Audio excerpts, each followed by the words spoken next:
I thought I was just driving my father's sedan to clear out his storage unit, a final errand before the auction. Then 3 patrol cars boxed me in against the guardrail, and officers stepped out with their guns drawn, leveling them at my chest, staring down the barrel of a service weapon. I realized this was not a misunderstanding.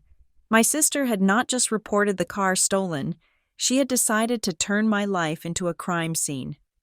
The steering wheel of my father's 2012 Buick LaCrosse still felt sticky in the humid heat of early September. The air conditioner had given up the ghost 3 years ago, and Dad had never bothered to fix it, claiming that rolling down the windows was good for the Constitution. Now, 4 months after his funeral, the car smelled like him, a stubborn mix of peppermint hard candies, old upholstery, and the faint, metallic tang of motor oil. I was driving from Briar Glen, the city where I lived in a 1-bedroom apartment that cost too much, to Ridgehaven, the sleepy lakeside town where we had grown up. The drive usually took 40 minutes. Today, it felt like I was driving through molasses. I was 33 years old, and I felt like a child who had been sent to the principal's office. My errand was simple. I needed to go to the self-store on Route 9 and clear out the 10x10 unit Dad had rented for his fishing gear and boxes of tax returns. The estate was moving slowly, glacially, really, but the storage bill was due, and Marissa had sent me a text 2 days ago saying she was not paying it. Handle it. Eleanor, you have the time. That was Marissa. Practical, sharp, managing the world from her iPhone while I drove a car that rattled when it hit 60 miles per hour. I checked the rearview mirror. The highway behind me was empty, just a long stretch of gray asphalt cutting through the drying cornfields. I turned up the radio, trying to drown out the anxious hum in my chest. I had been feeling off since the funeral. Not just grief, but a prickly sense of displacement. Like I had walked into a room where everyone had just stopped talking. I saw the blue lights before I heard the siren. They appeared in the distance, flashing rapidly, closing the gap with terrifying speed. I checked my speedometer. I was doing 55 in a 55 zone. I signaled and began to pull over to the shoulder, assuming they needed to pass me to get to a real emergency, but the patrol car did not pass. It swerved aggressively behind me, its nose dipping as the officer slammed the brakes. Then a second car appeared from the frontage road ahead, cutting diagonally across the lanes to block my path. My heart hammered against my ribs. I brought the Buick to a halt, the tires crunching on the gravel shoulder. Dust billowed up around the windows. I put the car in park, my hands trembling. What is happening? I reached for my seatbelt buckle. Driver, put your hands out the window, now! The voice was amplified, distorted by a loudspeaker. But the command was unmistakable. It was a shout, not a request. I froze. My brain could not bridge the gap between Eleanor Hayes, logistics coordinator, and felony. Stop. Driver, hands, now. I rolled the window down with shaking fingers and thrust my hands into the hot afternoon air. Through the side mirror, I saw them. 2 officers were crouching behind their open doors, service weapons drawn, leveled directly at the back of my head. A third officer was moving up the passenger side, his gun raised, his face tight with adrenaline. Do not move. Turn the car off. Drop the keys outside. I fumbled for the ignition, my breath coming in short, shallow gasps. I turned the key and let them drop onto the gravel. The sound of them hitting the stones seemed impossibly loud in the sudden silence of the engine. Open the door from the outside handle. Step out slowly. I did as I was told. I opened the door. I stepped out. My knees felt like water. I was wearing jeans and a faded gray t-shirt. I looked harmless. I was harmless. Turn away from me. Walk backward. I shuffled backward, the gravel biting into the soles of my sneakers. Get on your knees. Cross your ankles. I sank to the ground. The humiliation hit me before the physical impact. Cars were passing in the opposite lane, slowing down to gawk at the criminal on the side of the road. I was on my knees in the dirt, hands on my head, while men with guns treated me like a threat to public safety. Rough hands grabbed my wrists. They wrenched my arms behind my back, twisting the joints until I gasped in pain. Cold steel ratcheted tight around my wrists. You are hurting me, I whispered. my voice barely working. The officer did not answer. He hauled me to my feet, his grip on my bicep bruisingly tight. He walked me to the back of the squad car and pushed me down into the hard plastic seat. "You are under arrest for grand theft auto," he said, slamming the door. The silence inside the cruiser was absolute. I stared through the wire mesh, watching them toss my father's car. They opened the trunk. They pulled out the blanket Dad kept for emergencies. They looked under the seats. Grand theft auto. The words bounced around my skull. Refusing to settle. It was Dad's car. I was the executor of the estate.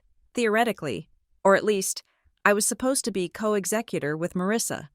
The car was part of the estate, and then, with a clarity that made my stomach turn over, I knew Marissa. The ride to the county sheriff's station took 20 minutes. I spent every second of it trying not to vomit. The handcuffs bit into my wrist bones every time the car hit a bump. At the station, the processing was a blur of fluorescent lights and indifferent faces. I was not Eleanor Hayes, daughter of the late Robert Hayes, a woman who paid her taxes and rescued stray cats. I was a booking number. I was a set of fingerprints on a digital scanner. I was a mugshot, eyes wide and rimmed with red, hair frizzy from the humidity. They put me in a holding room. It was a small, cinder-block square with a metal bench bolted to the floor. There was a toilet in the corner with no seat. The air smelled of industrial cleaner and stale sweat. I sat on the bench, hugging my knees, shivering despite the heat of the day. 2 hours passed. I watched the clock on the wall tick seconds away. I thought about my job. I was supposed to be on a conference call at 4. I would miss it. I thought about my cat, Barnaby, waiting for his dinner. Finally, the door buzzed and opened. A man in a rumpled brown suit walked in. He looked tired, with deep bags under his eyes and a coffee stain on his tie. He carried a file folder like it weighed 50 pounds. "Ms. Hayes," he said, sitting on the chair opposite me. "I am Arthur Miller. I am the public defender on duty." I cleared my throat. It felt like I had swallowed broken glass. I did not steal that car. I said, "It belonged to my father. He died in May." Arthur Miller nodded, not looking up from the file. "That is what the registration says. Robert Hayes. But the report says the vehicle was taken without permission by an estranged family member who," he squinted at the paper, "is displaying erratic behavior and may be a danger to herself or others." The room spun. Estranged, erratic, danger. "Who filed the report?" I asked, though I already knew. "The complainant is Marissa Hayes," he said. I closed my eyes. Marissa, my little sister, the one I had tutored in math, the one I had held while she cried after her first breakup. She told them I stole it. I said flatly, "She told them you took it without authorization." Arthur corrected. "And given the flag she added about your mental state, the officers treated it as a high-risk stop. That is standard procedure, when there is a warning about potential instability. I am not unstable," I said. "I was going to the storage unit to pick up Dad's fishing rods. Marissa asked me to handle the storage unit. She told me to do it." Arthur looked up then. His eyes were kind, but weary. He had seen 1,000 versions of this story. "Look, Ms.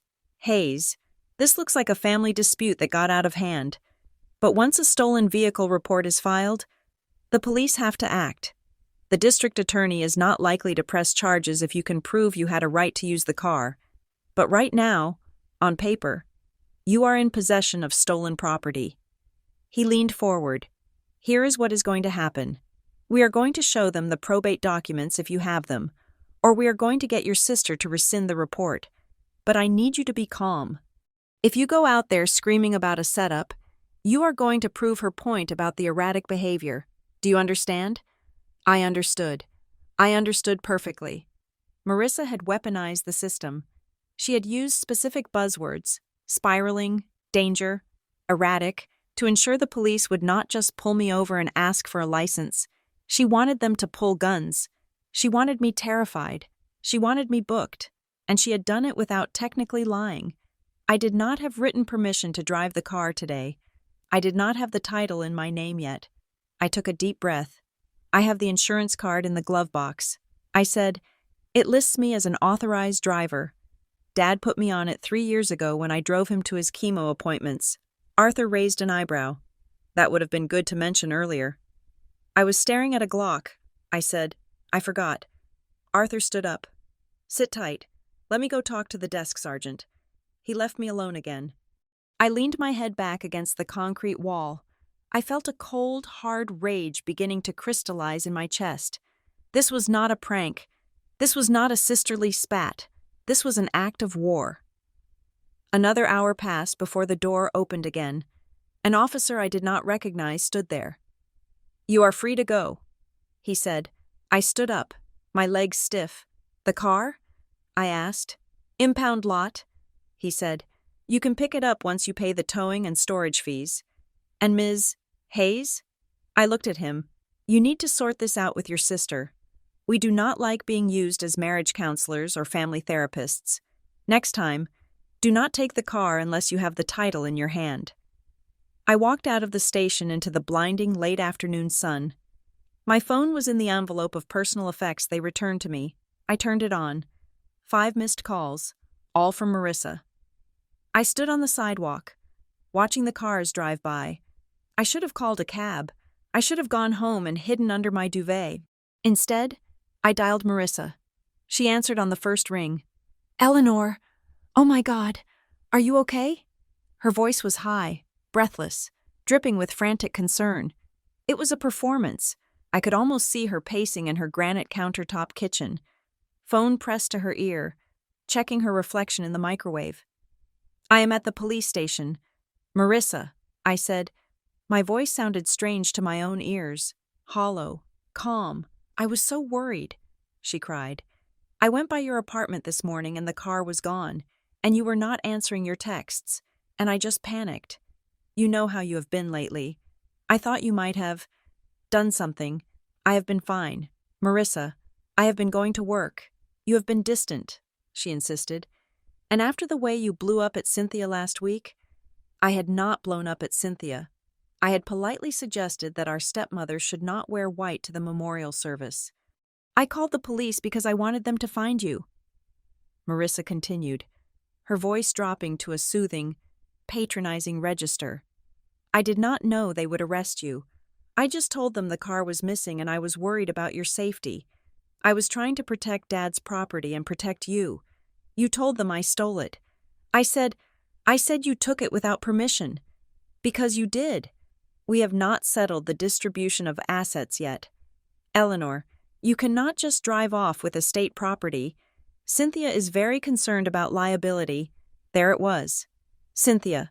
Cynthia was our stepmother. She had married Dad 5 years ago. 2 years after Mom died. She was 10 years younger than him. A beautiful, polished woman who smiled with her mouth, but never her eyes. Marissa adored her. I tolerated her. The police pulled guns on me. "Marissa," I said. I was on my knees on the side of Highway 9. There was a silence on the line. A long, heavy pause. "Well," Marissa said, her tone hardening just a fraction, "maybe now you will understand that you cannot just do whatever you want. We are trying to handle this estate responsibly. You need to get on board. Eleanor, for your own good." The mask had slipped. "Just for a second. I need to go get the car from impound." I said, "I will pay the fees," she said quickly, pivoting back to the benevolent sister. "Just send me the bill. And Eleanor, go home. Get some sleep. You sound exhausted." I hung up. My hand was shaking so hard I almost dropped the phone. She was not sorry. She was managing me. She was establishing a narrative. Eleanor is unstable. Eleanor steals cars. Eleanor needs to be watched. I called a generic rideshare service. I did not have the energy to deal with the impound lot today. The car could stay there. I needed to finish the mission. I needed to see what was in the storage unit. The ride to the self-store was quiet. The driver, a young guy with neck tattoos, sensed my mood and didn't try to make conversation. When we pulled up to the gate, I punched in Dad's code. The gate groaned and rolled back. I had the driver wait. I walked down the row of orange metal doors to Unit 42. I had the key Dad had given me years ago. a small brass key on a keychain shaped like a trout. I slid the key into the padlock. It did not fit. I frowned and tried again. The key would not go in. I looked closer at the lock. It was shiny, brand new, a master lock with a rubber weather guard. Dad's lock had been an old, tarnished brass one. I rattled the door, locked tight. "Hey," I turned. The facility manager, a heavy-set man in a grease-stained polo shirt, was walking toward me on a golf cart. "Can I help you?" he asked, eyeing me suspiciously. "I am Eleanor Hayes," I said. "My father, Robert Hayes, rents this unit. I have the key, but the lock has been changed." "Oh, yeah," he said, braking the cart. "Mr. Hayes. Or the estate, right? We got the email yesterday." "What email?" "The authorization." He said, "To cut the old lock and put a combo lock on it for the new access list." I stared at him. "I did not send an email. Not you," he said. "The other executor, Marissa Hayes? And Mr. Hayes? Mr. Hayes is dead," I said. The manager shrugged. "Well, the email had his signature on the attachment. Looked official. Authorized Marissa Hayes to take over access and change the lock." "Can I see it?" I asked. "Please." He hesitated, then sighed. "Come to the office." The office smelled of stale coffee and dust. He clicked around on his computer and turned the monitor toward me. There it was, an email from an address that looked like Dad's, rays1955gmail.com. But I knew Dad's email was Robert, hayes.55gmail.com. The attachment was a PDF, a simple letter authorizing the lock change. At the bottom was Dad's signature. I stared at that signature. It was a fluid, looping scrawl, Robert J. Hayes. It was the way he had signed his name for 40 years, but it was not how he signed his name at the end. 6 months before he died, Dad had suffered a minor stroke. It had affected his fine motor skills in his right hand. His signature after that had been jagged, shaky, almost illegible. He had hated it. He had joked that he signed things like a serial killer now. This signature was smooth, perfect. It was a scan, a copy-paste job from an old document. I felt a chill that had nothing to do with the air conditioning. "This is a fake," I said quietly. The manager bristled. "Look, lady, I do not know about that. I just follow the instructions. If you have a problem, you take it up with your sister. She is the one with the code now." I walked back to the waiting car. I did not cry. I was past crying. I went back to Briar Glen. The sun was setting by the time I unlocked the door to my apartment. It was a safe space. Books piled on the floor, soft blankets, the smell of vanilla candles. But tonight, it felt fragile. I fed Barnaby, watching him chew his kibble with mechanical rhythmic crunches. I poured myself a glass of water and sat at my small kitchen table. I replayed the day, the guns, the cell, Marissa's voice, the signature. It was not just bullying. You do not forge a signature just to be mean. You do not file a false police report just to be petty. This was strategic. They were trying to discredit me. Spiraling, erratic, dangerous. If I was unstable, I could not be an executor. If I was unstable, maybe I could not even be a beneficiary. I opened my laptop. I needed to see what else they had touched. I logged into Dad's old email account. I had the password because I had helped him set it up 10 years ago. Troutfisher1955. I scrolled through his inbox, mostly spam, phishing newsletters, reminders for medical appointments. But I went back further. I went back to the months before the stroke. I searched for Cynthia. Hundreds of emails, nothing interesting, recipes, travel plans. I searched for Marissa, forwarded jokes, photos of her dog. Then I searched for attorney. A few hits came up, but one caught my eye. It was from an address I did not recognize. Admin North Hollow Trust. Com. The subject line was, Draft Review. I clicked it. The email was dated November of last year.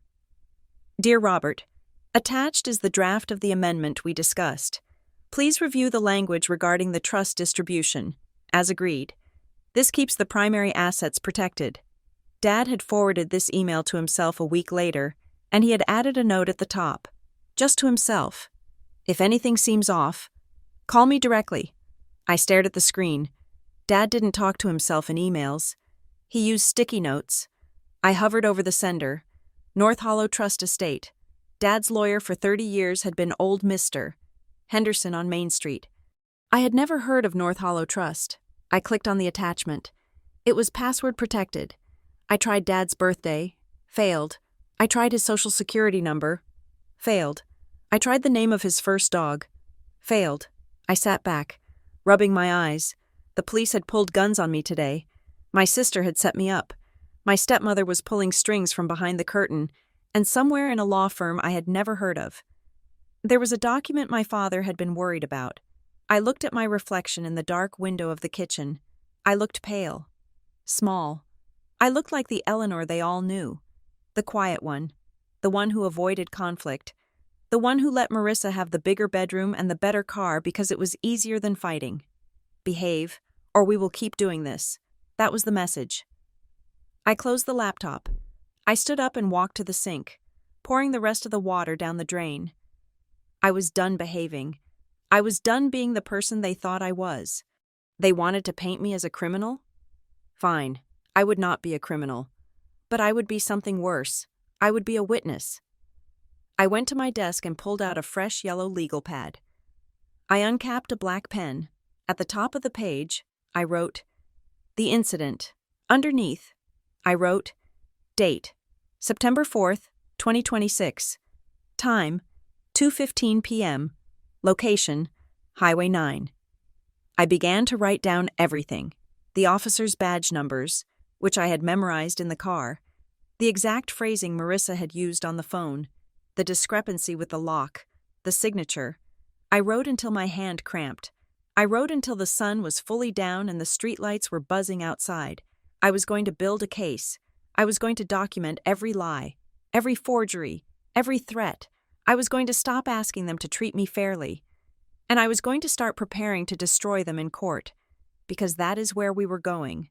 I could feel it in my bones, as cold and hard as the handcuffs had been. I turned the page and kept writing. The business card for North Hollow Trust and Estate was thick, cream-colored cardstock with raised black lettering. I ran my thumb over the text as I sat in the waiting room, trying to steady my breathing. It was 2 days after the incident on the highway. My wrists still had faint, yellowish bruises where the handcuffs had been ratchet-tightened, and every time a door slammed, my heart rate spiked to 100 beats per minute. The office was located in a renovated medical building on the edge of Ridgehaven, the kind of place that smelled of carpet cleaner and money.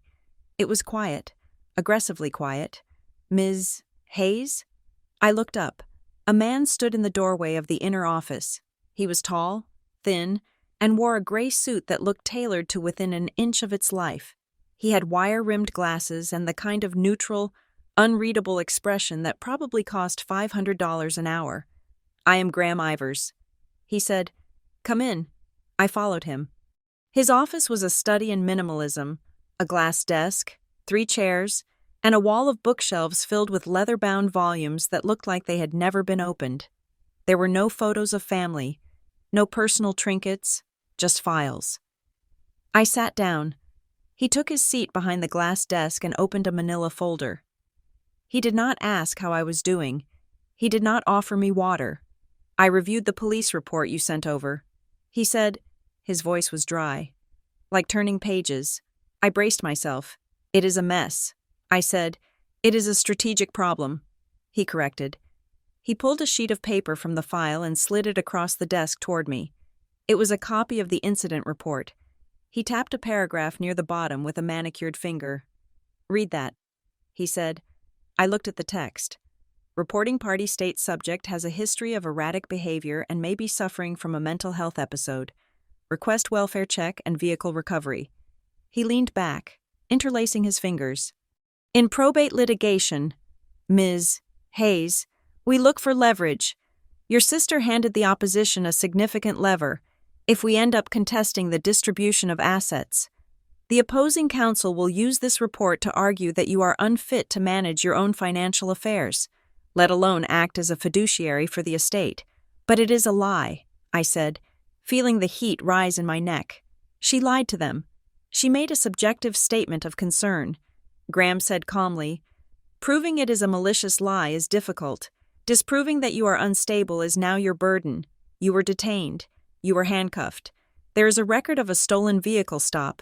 To a judge who does not know you, you look like a risk." I stared at him. "So what do I do?" Graham adjusted his glasses. "You stay boring. You do not speed. You do not jaywalk. You do not raise your voice in public.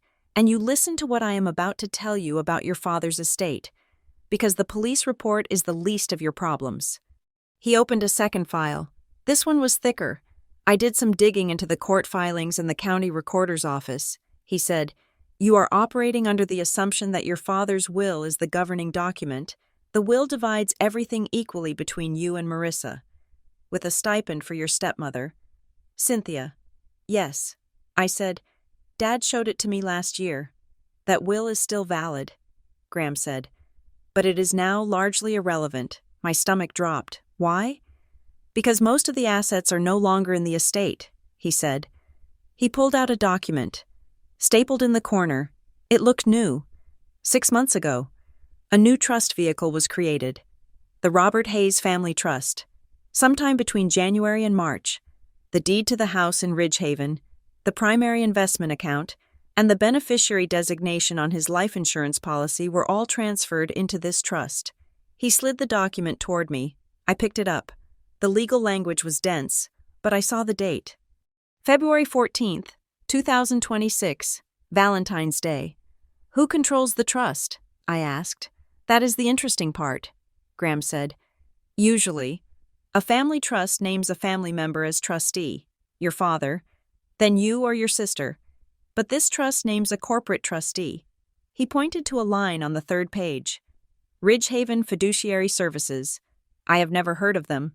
I said, "Neither have I," Graham said. "And I know every legitimate fiduciary in 3 counties. It appears to be a shell company. But the net result is this. The assets in the trust are not subject to probate. They are controlled by the trustee, for the benefit of the beneficiaries named in the trust document." "And who are the beneficiaries?" I asked, dreading the answer. "I do not know," Graham said. "Trusts are private instruments. Unlike wills, they are not filed publicly until there is a lawsuit. But I can make an educated guess that you are not the primary beneficiary."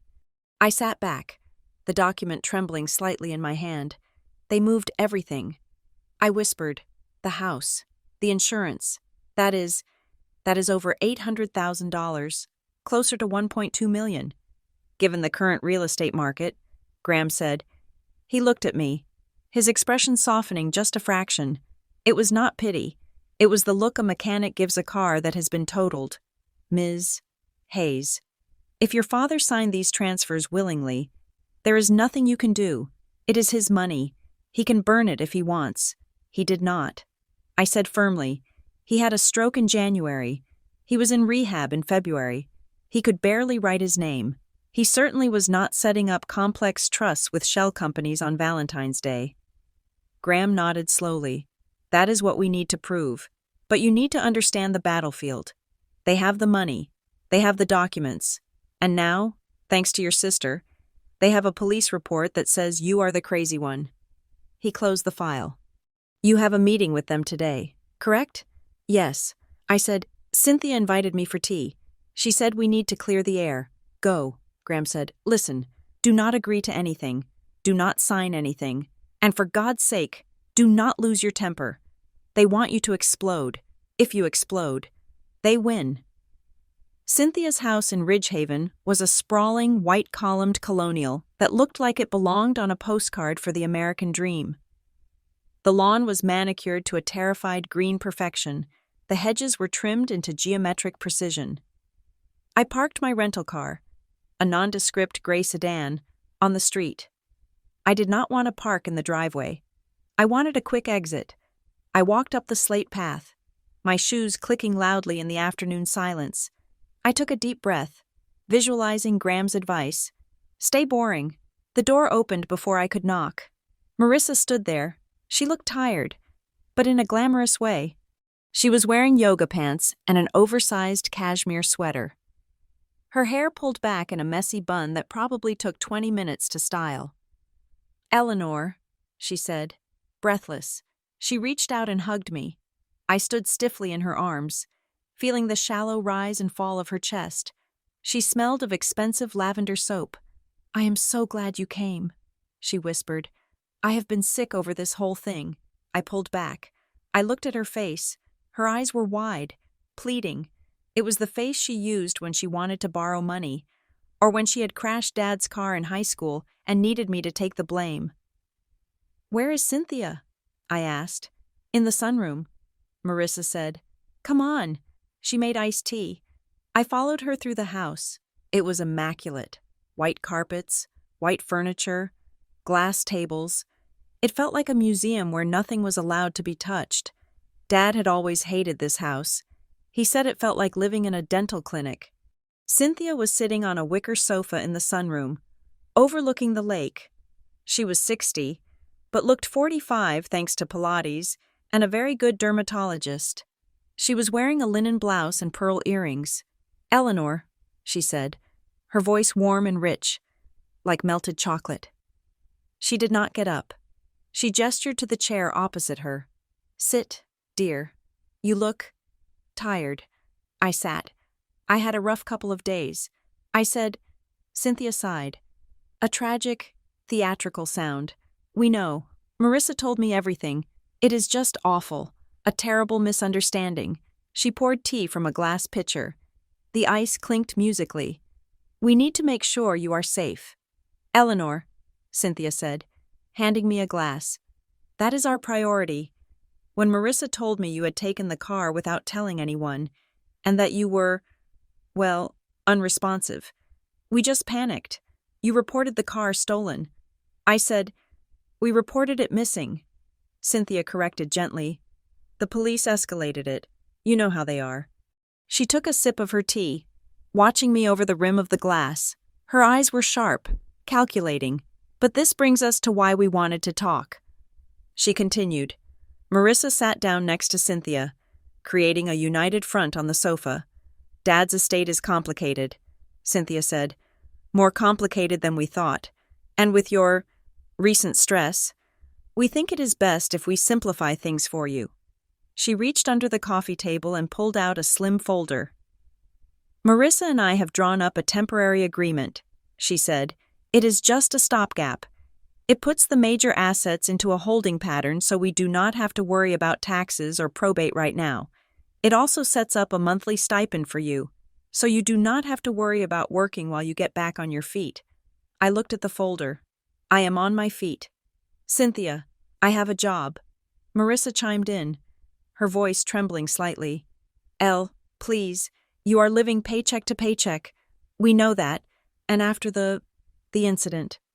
Maybe you need a break. This agreement just says that Cynthia will manage the administrative side of things for a year. That is all. You just sign off on the trusteeship temporarily." "Trusteeship?" I asked. I thought of the document Graham had shown me. Ridgehaven Fiduciary Services. "I thought you said Ridgehaven Fiduciary Services was the trustee." I said. Cynthia froze. It was subtle. A tightening of the jaw. A stillness in the hand holding the glass. But I saw it. She set her tea down slowly. "You have been doing some reading," she said. Her voice was no longer like chocolate. It was like steel. "I hired a lawyer." "Cynthia."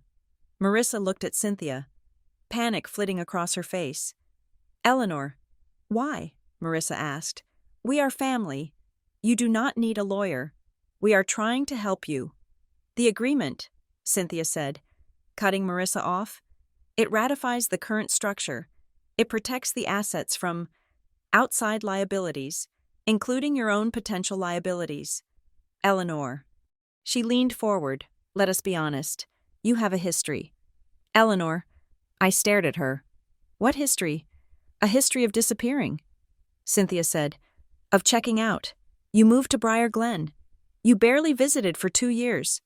You missed your father's birthday last year. Because you were overwhelmed with work. You are fragile. We all know it.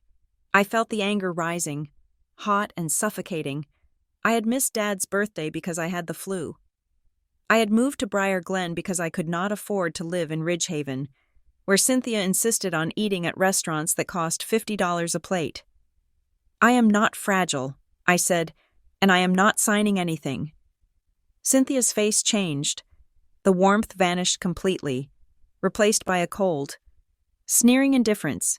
If you do not sign, she said, her voice dropping to a low, flat tone, we will have to take steps to protect the estate.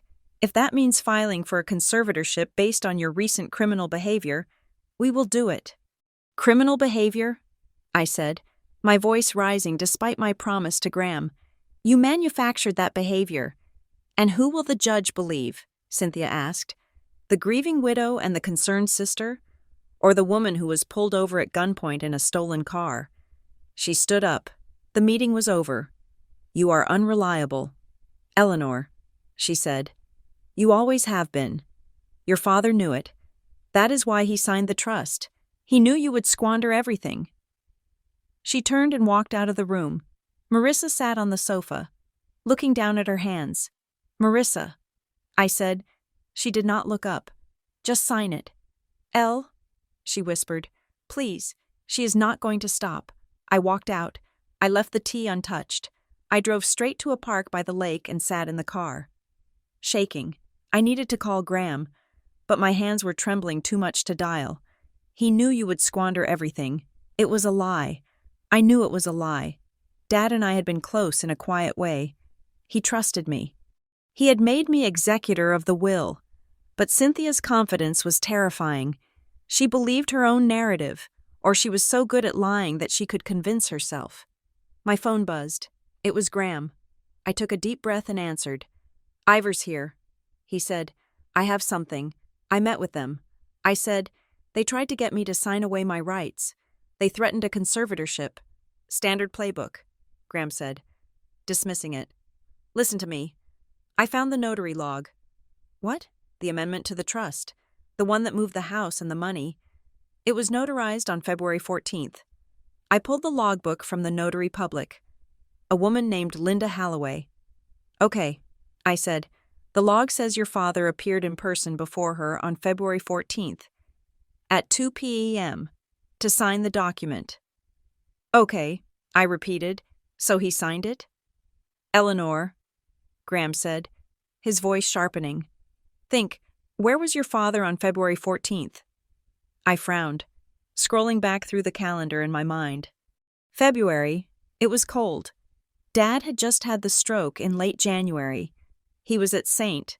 Jude's, I said, the rehabilitation center. He was there for 3 weeks. Exactly, Graham said. I just called St. Jude's administrative office. They have strict sign-out procedures for patients. Your father did not leave the facility on February 14th, and the visitor log shows no record of a Linda Halloway visiting him. My heart hammered. So the notarization is fake? It is a discrepancy, Graham said carefully. A massive one. A notary claiming an in-person signature when the signer was bedridden in a locked facility 10 miles away? That is not just a mistake. That is potential fraud. It is the first crack in the wall. Eleanor, I felt a surge of adrenaline. What do? We dig, he said. I need you to go to the bank, Brightstone. Check the safe deposit box. If they forged the trust amendment, I want to know what else they have tampered with. Brightstone Bank was an old-fashioned building with marble floors and tellers behind glass partitions. I had been there 100 times with Dad. I walked up to the customer service desk. I need to access safe deposit box 402. I said, I am Eleanor Hayes. I am on the signature card. The woman behind the desk typed into her computer. She frowned. I am sorry. Ms. Hayes, there is a restriction on this box. A restriction? Yes. It says, pending estate verification. Access is blocked to all parties without dual authorization. Dual authorization? You and the other executor must be present together, or the trustee. But I accessed this box alone 2 months ago.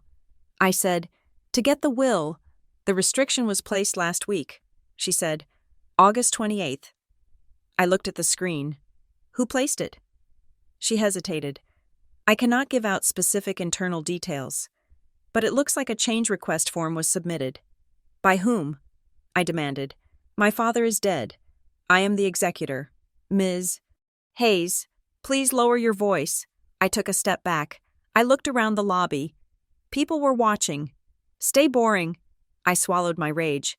Is there anyone I can talk to? I asked quietly. She sighed. Let me get the branch manager. While she was gone, I leaned against the counter, feeling the cool granite under my palms. August 28th. That was 3 days before Marissa called me about the storage unit. They were locking down everything before they triggered the police incident. A woman walked out of the back office. She was young, maybe my age, wearing a dark blue suit. Her name tag read, Nina Park, compliance officer. Ms. Hayes? She asked. Yes. Please come with me. She led me to a small cubicle in the back, away from the teller line. She sat down and motioned for me to do the same. She looked tired. There were dark circles under her eyes that makeup could not hide.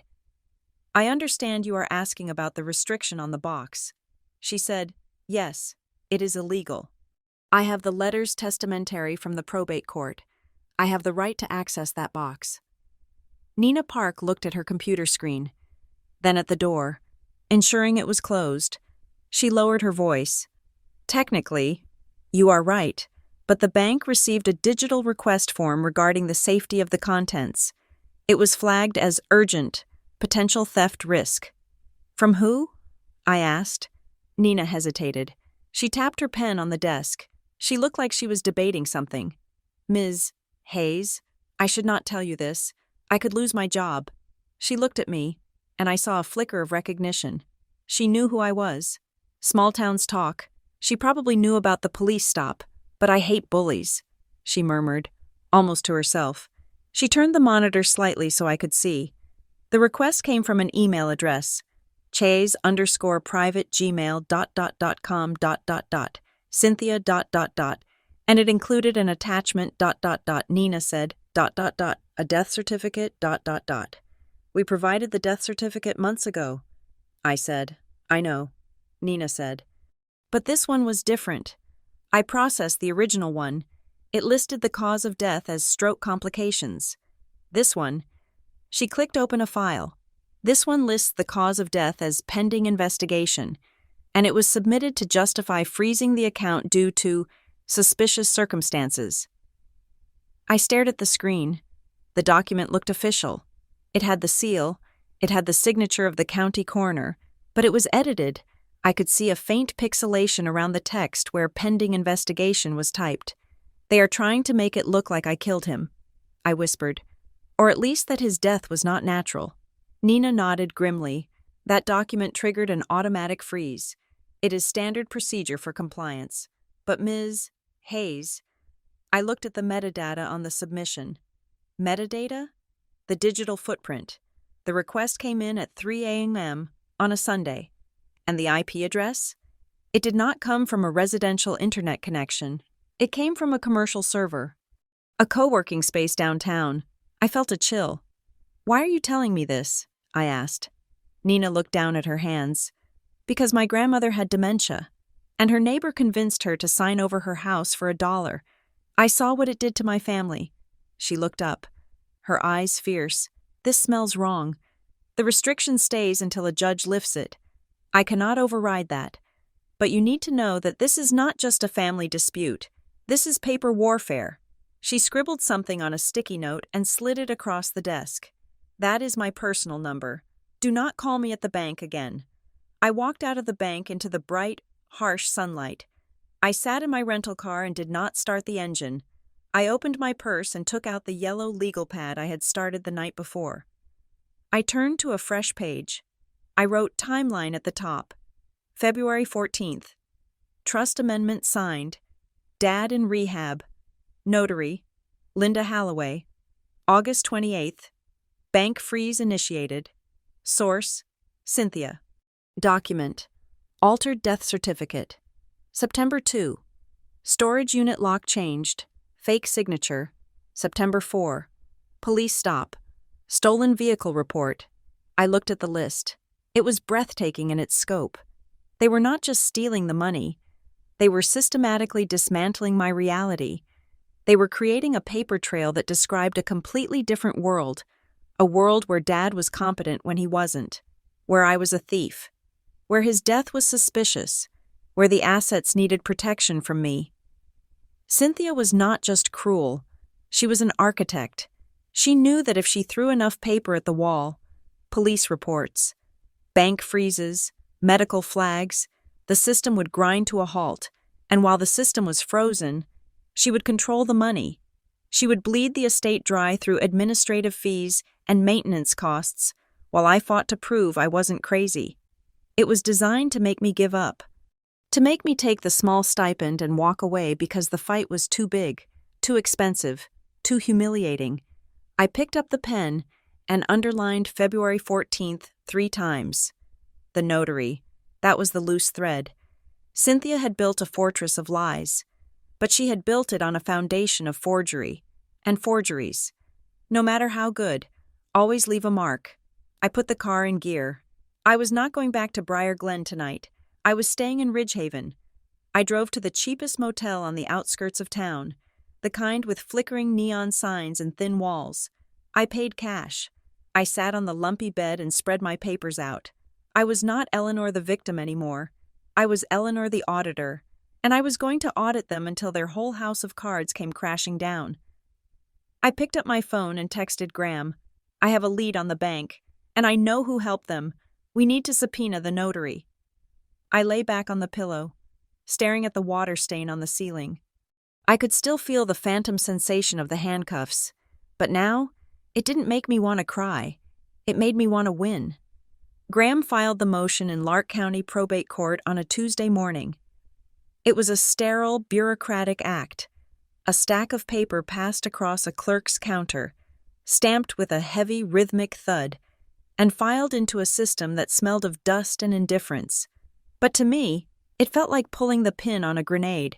We were requesting an immediate freeze on the transfer of assets from the Robert Hayes Family Trust and demanding the production of all underlying documents, specifically the notary journal of Linda Halloway and the transaction logs from Brightstone Bank. Graham was precise. We are not accusing anyone of fraud yet. He told me, adjusting his cuffs. We are asking for clarity. But in the legal world, asking for clarity regarding a trustee's actions is the polite way of saying you think they are thieves. I sat in his office, watching the rain streak the window. The adrenaline from the initial discovery was fading, replaced by a heavy, grinding anxiety. I knew Cynthia. I knew that when you cornered a snake, it did not surrender. It struck. The strike came 3 days later.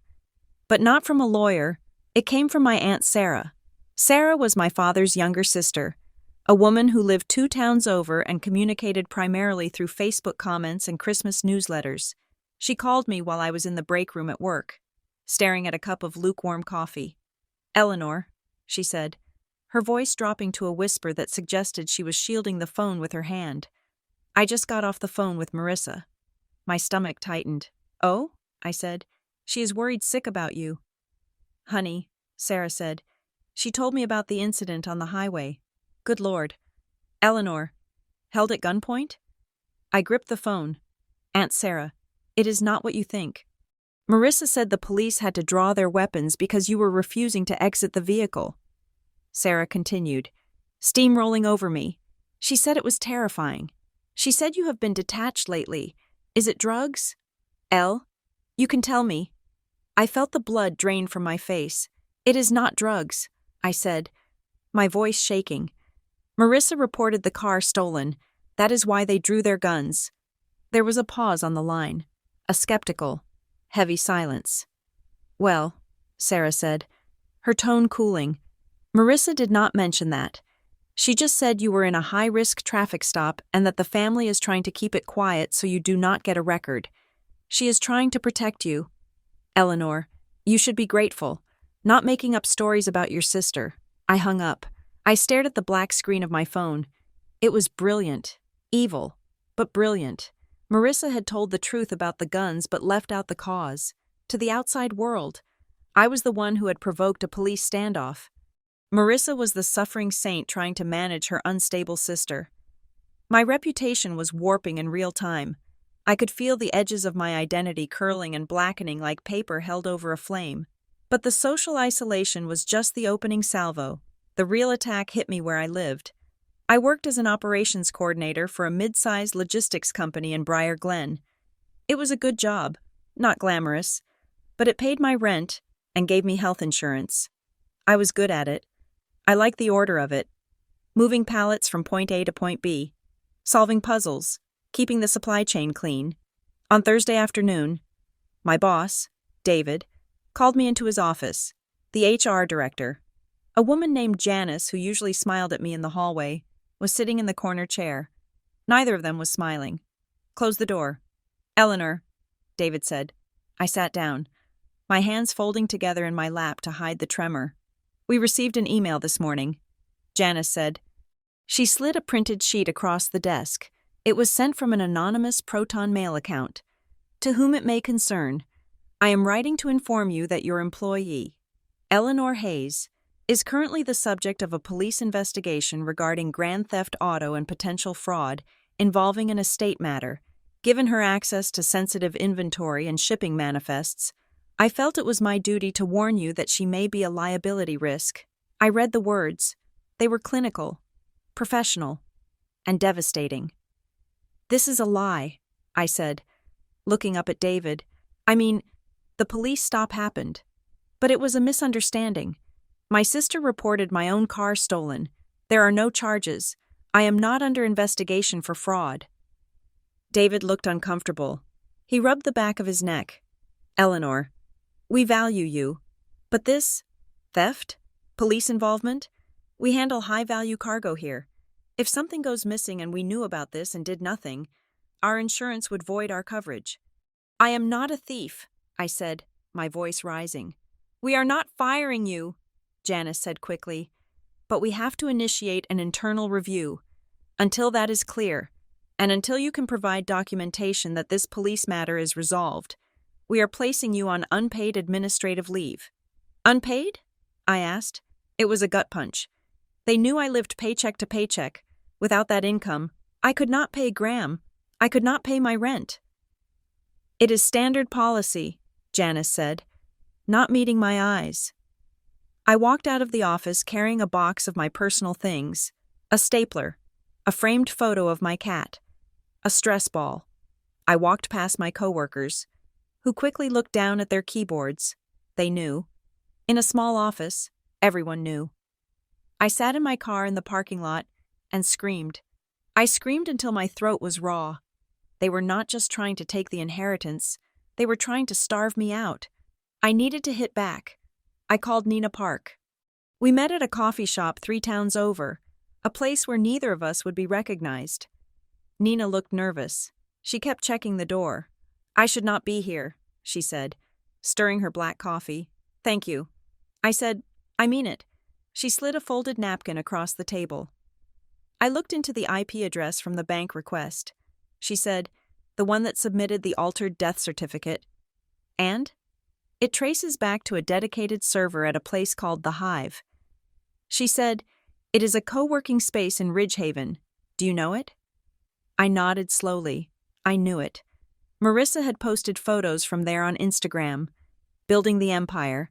She had captioned a photo of her laptop and a latte. Girl boss hustle. The request was submitted at 3 a.m. Nina said, "The Hive has 24-hour access for members." I took out my phone and pulled up Marissa's Instagram. I scrolled back to August 28th.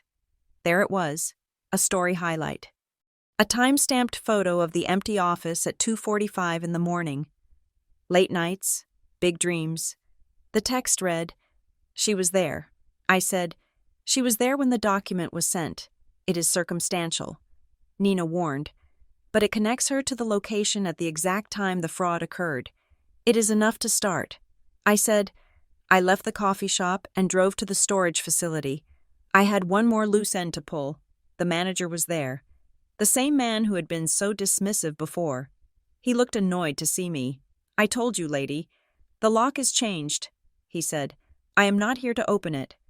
I said, I want to see the email again, the one with the authorization. He sighed, rolling his eyes. But he turned the monitor. I leaned in, scrutinizing the sender line. Raise1955gmail.com. It looked perfect, but I pulled up my phone and found an old email from Dad. I placed the phone screen next to the monitor. Dad's email was robert.hayes.55 gmail.com. The fake email had removed the dots and changed the number. It was subtle. If you were just glancing, you would never notice. Who sent this? I asked. The email says Robert Hayes. The manager said. I pointed to the header. Click on the details. I said. He clicked. The reply to path opened up. It was masked, but there was a recovery email listed in the hidden metadata. mhayes_design@gmail.com. Marissa. She had created a fake account, impersonating our dead father, to authorize a lock change so she could steal fishing rods and tax returns. I felt sick, not because it was clever. It wasn't. It was sloppy. It was lazy. It was the work of someone who had never been told no in her entire life. She assumed no one would check. She assumed that because she was Marissa, the world would just rearrange itself around her lies. I took a photo of the screen with my phone. You might want to keep that video surveillance from the day the lock was changed, I told the manager. The police will be asking for it. He paled. I drove to Graham's office. I felt like I was carrying a bag of stones. Graham listened to my update without interrupting. He took notes on a legal pad, his pen scratching rhythmically. Good, he said. The IP address and the email metadata are strong. We can subpoena the service providers to confirm the account ownership. But I found something else. He opened his laptop. Ridgehaven Fiduciary Services, he said. The trustee. I leaned forward. I ran a corporate search. Graham said, the company was incorporated 4 months ago. The registered agent is a man named Dale Mercer. Who is that? I did not know. Graham said, so I looked him up. He is a cousin of Cynthia Hayes. On her mother's side, I laughed. A short, sharp sound that had no humor in it. Of course he is. And the business address? Graham continued. It is a rented mailbox at a shipping center in a strip mall. Suite 400 is just box 400. There is no office. There is no staff. Ridgehaven Fiduciary Services is a piece of paper in a metal box. So the independent trustee is Cynthia's cousin. I said, correct, which means the trust is not independent. It is a sham vehicle designed to give Cynthia total control while appearing to be third-party management. Graham took off his glasses and rubbed the bridge of his nose. We have them. Eleanor, we have the fraud. We have the conflict of interest. We have the forgery. Then let's go to court. I said, not yet. Graham said, we need the judge to see the pattern. We need to present it all at once. If we fire too early, they will destroy evidence. We file the affidavit next week. I left his office feeling a strange mixture of triumph and nausea. We had the evidence, but evidence did not stop the pain. Evidence did not fix the fact that my sister had tried to get me arrested. I needed to look her in the eye. I needed to know if there was anything left of the sister I used to carry on my back in the swimming pool. I texted Marissa, meet me, Riverside Park, 1 hour, come alone, or I post the police report and the storage email on Facebook. She was there in 40 minutes. She sat on a bench near the water, wearing a trench coat and dark sunglasses. She looked like she was auditioning for a spy movie. I sat down on the other end of the bench. We watched the ducks float on the muddy water. Why are you doing this? Elle? She asked. Her voice was small, trembling. I looked at her. You reported the car stolen. Marissa, you almost got me shot. You got me suspended from my job. You forged Dad's signature. She took off her sunglasses. Her eyes were red-rimmed. She looked exhausted. I did not mean for the police to go that far. She said, I just needed you to stop digging. Why? I asked. Why did you need me to stop? Because Cynthia said you would ruin it, Marissa whispered. She said if you got control of the estate, you would sell the house and spend the money and leave us with nothing. She said we had to protect Dad's legacy. Dad's legacy was honesty. I said, not shell companies and fake notaries. Marissa started to cry. It was a weeping I knew well. The soft, hiccuping sobs that usually made me cave, made me fix whatever she had broken. She made me do it. Marissa sobbed. Cynthia. She set it all up. She told me what to write in the email. She told me to go to the hive. She said if I did not help her, the taxes would eat everything and we would be destitute. I was scared. I watched her cry. I waited for the part where she asked if I was okay. I waited for the part where she apologized for the handcuffs. It never came. If you keep pushing, Marissa said, wiping her nose, Cynthia's going to ruin everything. She is going to drag your name through the mud. She is going to tell everyone about the time you were depressed in college, about your debt. She is going to use my life against me. I said, yes, Marissa said, and I do not want that to happen. So just stop. Please, just sign the agreement. Take the stipend. We can still be a family. I looked at her, and I felt something break inside me. It was the last tether, the last little string of hope that my sister was a victim in this.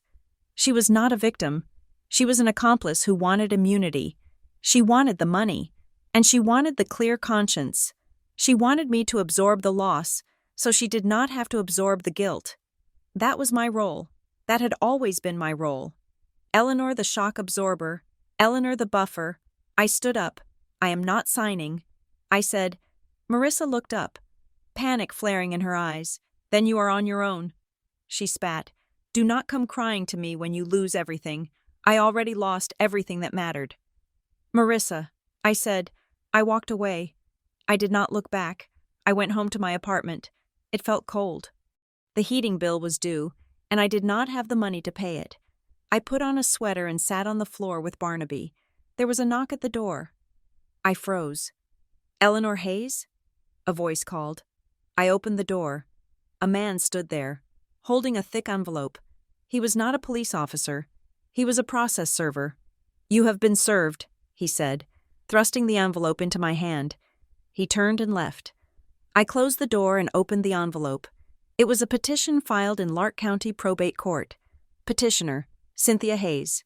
Respondent, Eleanor Hayes. Subject, petition to declare beneficiary financially incapacitated and request for appointment of permanent trustee.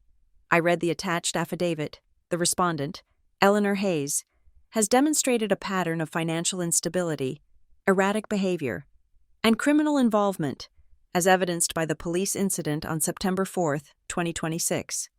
Petitioner asserts that respondent is unfit to manage estate assets and requests that her share be placed in a discretionary spendthrift trust under the sole control of the trustee. They were trying to have me declared incompetent. The language was clinical, unfit, unstable, incapacitated. It was a legal lobotomy. They wanted to strip me of my agency. They wanted to turn me into a child in the eyes of the law, dependent on Cynthia for every dollar, every decision.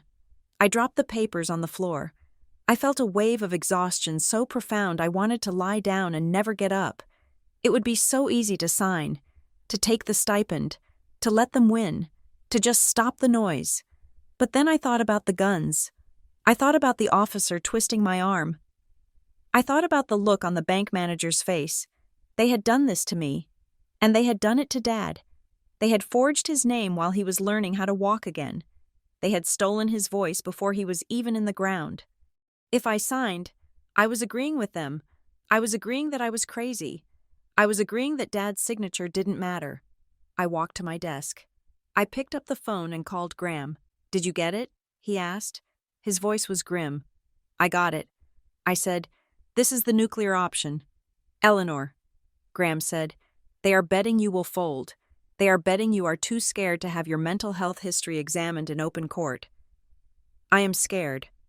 I said, I know. Graham said, but I'm not folding. I said, I want to go on record. Graham, I want to file a counter affidavit. I want to attach the police report. I want to attach the email metadata. I want to attach the photo of the storage unit lock. It will be public. Graham warned, once we file, anyone can read it. Your neighbors, your boss, Everyone. Good. I said, let them read it. Let them see exactly who Cynthia and Marissa are. I am done absorbing the discomfort. Graham. I am done keeping the peace. I heard Graham let out a long breath. All right, he said. Come to the office tomorrow morning. We start drafting. I hung up. I sat in the dark. Listening to the hum of the refrigerator, I was terrified. My hands were still shaking, but for the first time in months, my mind was clear. They wanted a fight about who Eleanor Hayes was. They were going to get one. You cannot look angry. Eleanor. Graham Ivers stood by the window of his office, adjusting the blind so that strips of gray afternoon light fell across the carpet. He was not looking at me. He was looking at his reflection in the glass, ensuring his own tie was perfectly knotted. If you look angry, he continued, turning to face me, you prove their point. Anger looks like instability. Anger looks like volatility. In probate court, the person who cries is the person who loses. The person who shouts is the person who gets a court-appointed guardian. I sat in the leather chair, my hands folded in my lap. My knuckles were white. I am angry. Graham, I said, they forged my father's signature. They had me arrested. They are trying to tell a judge that I am mentally incompetent, so they can steal $1 million. Graham nodded, his expression flat. I know, and that is exactly why you have to be the calmest person in the room. Cynthia is not going to go in there and lie like a cartoon villain. She is going to go in there and perform concern. She is going to say she is worried about you. She is going to say she wants to protect the assets for you. If you react with rage, you make her look reasonable. He walked over to his desk and picked up a file. We have the preliminary hearing on Thursday. This is not the trial. This is just the judge deciding whether to grant their emergency petition to freeze your access and appoint a temporary trustee over your share. He slid a piece of paper toward me. I want you to memorize this script. When the judge asks you a question, you answer with facts, no adjectives, no stories. Yes, Your Honor. No, Your Honor. I am currently employed. I have never been diagnosed with a disqualifying condition. Do you understand? I looked at the script. It was dehumanizing. It stripped away all the betrayal and the hurt, and left only dry, procedural husks. I understand. I said, good, Graham said, because right now, the truth does not matter as much as the presentation. You are not a daughter fighting for her father's legacy right now. You are a defendant fighting for your legal personhood. I started seeing Dr. Aris 2 days later. It was not something I wanted to do. I did not have the money, and I did not have the time, but Graham had suggested it, not just for the optics, though having a therapist testify that I was sane would help, but because I was starting to lose the ability to sleep. Dr. Aris was a small woman with sharp eyes and an office that smelled of lavender and old paper. She did not ask me about my childhood. She asked me about the police stop. I feel like I'm going crazy. I told her in our first session. I replay it in my head. The guns, the way Marissa looked at me.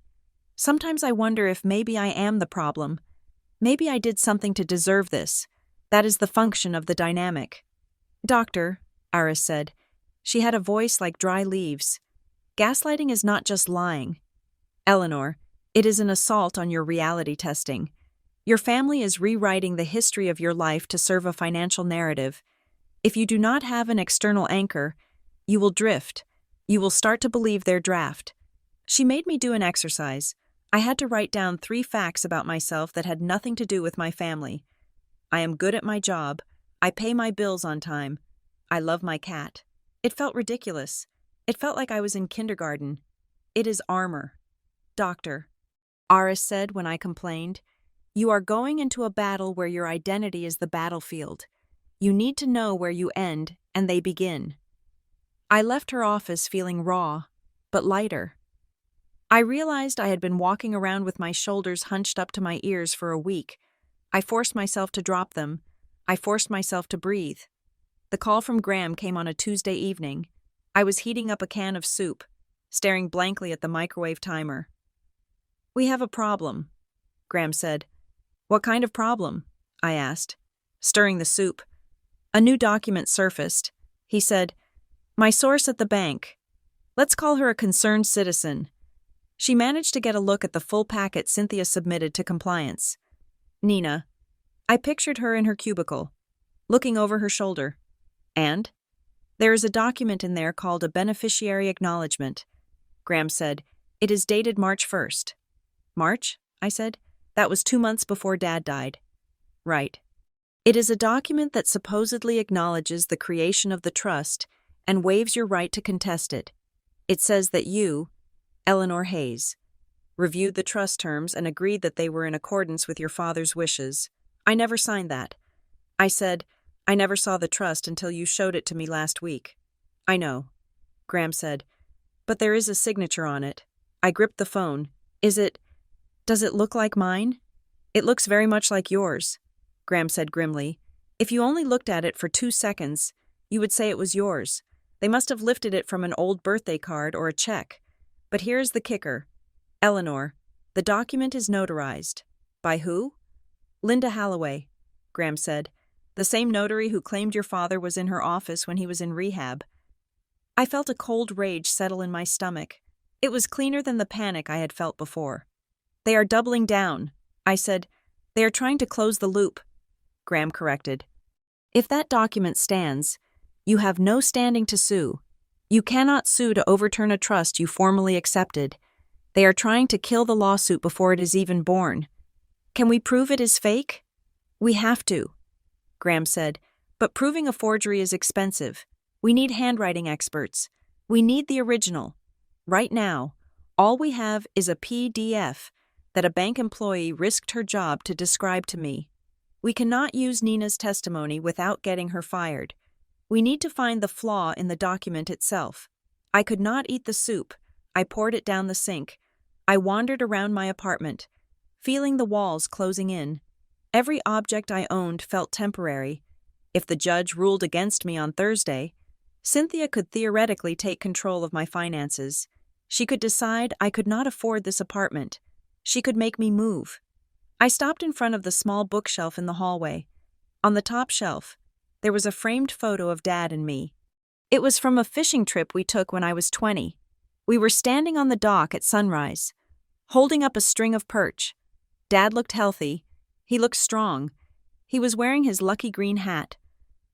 I picked up the frame. It was a cheap wooden thing I had bought at a drugstore. I remembered that trip. We had talked about everything. He had told me about his worries for Marissa, that she was too influenced by people with money, that she had no center. She is like water, he had said. She takes the shape of whatever container she is in. I ran my thumb over the glass. The frame rattled. It was a loose, clacking sound, like something was sliding around behind the backing. I frowned. I turned the frame over. The cardboard backing was held in place by little metal tabs. One of them was bent. I had moved this photo 3 times in the last 5 years. It had never rattled before. I used my fingernail to pry up the tabs.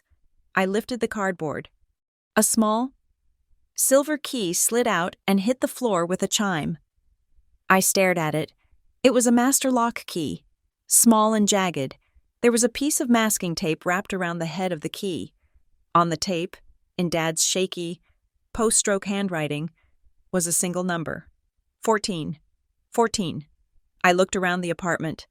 What did I have that was a 14? Then I remembered. When I moved Dad out of his house and into the condo with Cynthia 5 years ago, he had given me a box of junk he didn't want Cynthia to throw away. Old yearbooks, military medals, random hardware. I had put it in the back of my closet and forgotten about it. I ran to the bedroom. I dragged the plastic bin out from under a pile of winter coats. I tore the lid off. There, buried under a stack of National Geographics, was a small, gray metal lockbox, a fire safe. I picked it up. It was heavy. I looked at the keyhole. I inserted the silver key. It slid in smoothly. I turned it. Click. The lid popped open. My heart was hammering so hard I could hear it in my ears. Inside, there was no money. There were no diamonds. There was a single envelope. It was a standard business envelope from Dad's old stationery set. On the front, he had written, Eleanor, Read when the quiet stops. I opened it. The letter inside was dated January 28th, 2026, 4 days after his stroke, 2 weeks before the trust was signed. The handwriting was bad, jagged, spiked, painful to read. He must have written it in the hospital, or right when he got home, before Cynthia took over everything. L. My hand does not work right. My head is clear, but my mouth is slow. Cynthia is moving things. She brings papers. She says they are for taxes. I do not trust the papers. She smiles too much when I ask questions. I think she is going to turn family into paperwork. She wants the house. She wants the control. Marissa is listening to her. Marissa is scared of being poor. If you are reading this, I am gone, and if you found this, it means they are trying to cut you out. I cannot stop them now. I am too tired. But I left a breadcrumb.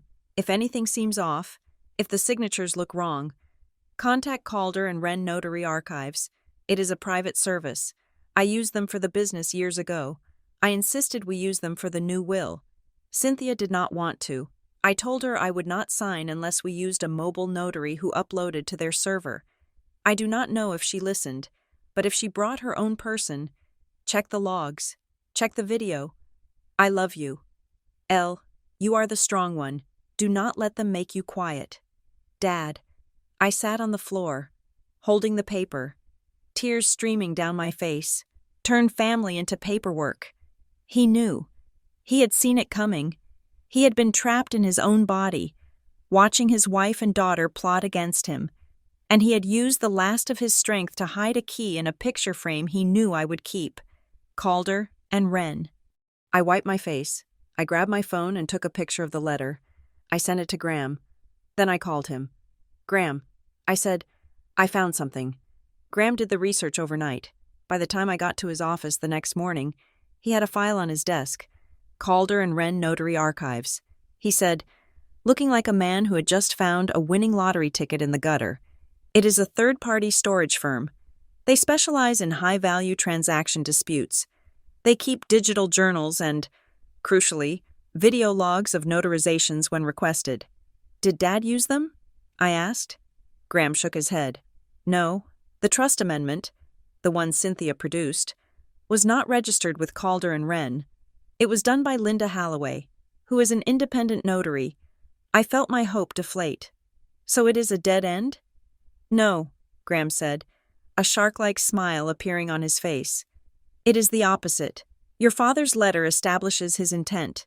He wanted to use a secure service. The fact that the trust was notarized by a freelancer with a history of disciplinary action, directly against his stated preference, is evidence of undue influence. He opened his laptop, and I looked up Linda Halloway. She is not just a freelancer. She was reprimanded by the Secretary of State last year for failure to adequately identify a signer in a real estate transfer. She is sloppy, and sloppy people leave tracks. Graham spun the laptop around. I sent a subpoena to her this morning, not for the trust document, for her entire journal from February. If she cooked the books for Cynthia, she probably messed up the dates. We are going to find the gap. The day of the hearing was overcast. The sky was a bruised purple, threatening rain. The courthouse in Lark County was an imposing brick building that smelled of floor wax and stale anxiety.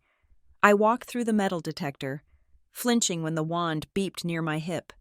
Graham met me in the hallway. He looked impeccable. I was wearing my best suit, a navy blue blazer and slacks, but I felt like a child playing dress-up. Remember, Graham said, leaning in close, you are boring, you are stable, you are sad about the family conflict, but you are confused by their aggression. We walked into the courtroom. Cynthia and Marissa were already there. They were sitting at the plaintiff's table. Cynthia was wearing a soft beige cardigan and a pearl necklace. She looked smaller than usual, more fragile. She had mastered the art of looking like a grieving widow who was just trying to keep the lights on. Marissa was wearing black. She was looking down at her hands, twisting a ring on her finger. She did not look at me. The judge entered. Judge Halloway, no relation to the notary, Graham had assured me, was a bald man with glasses and a face that suggested he would rather be fishing.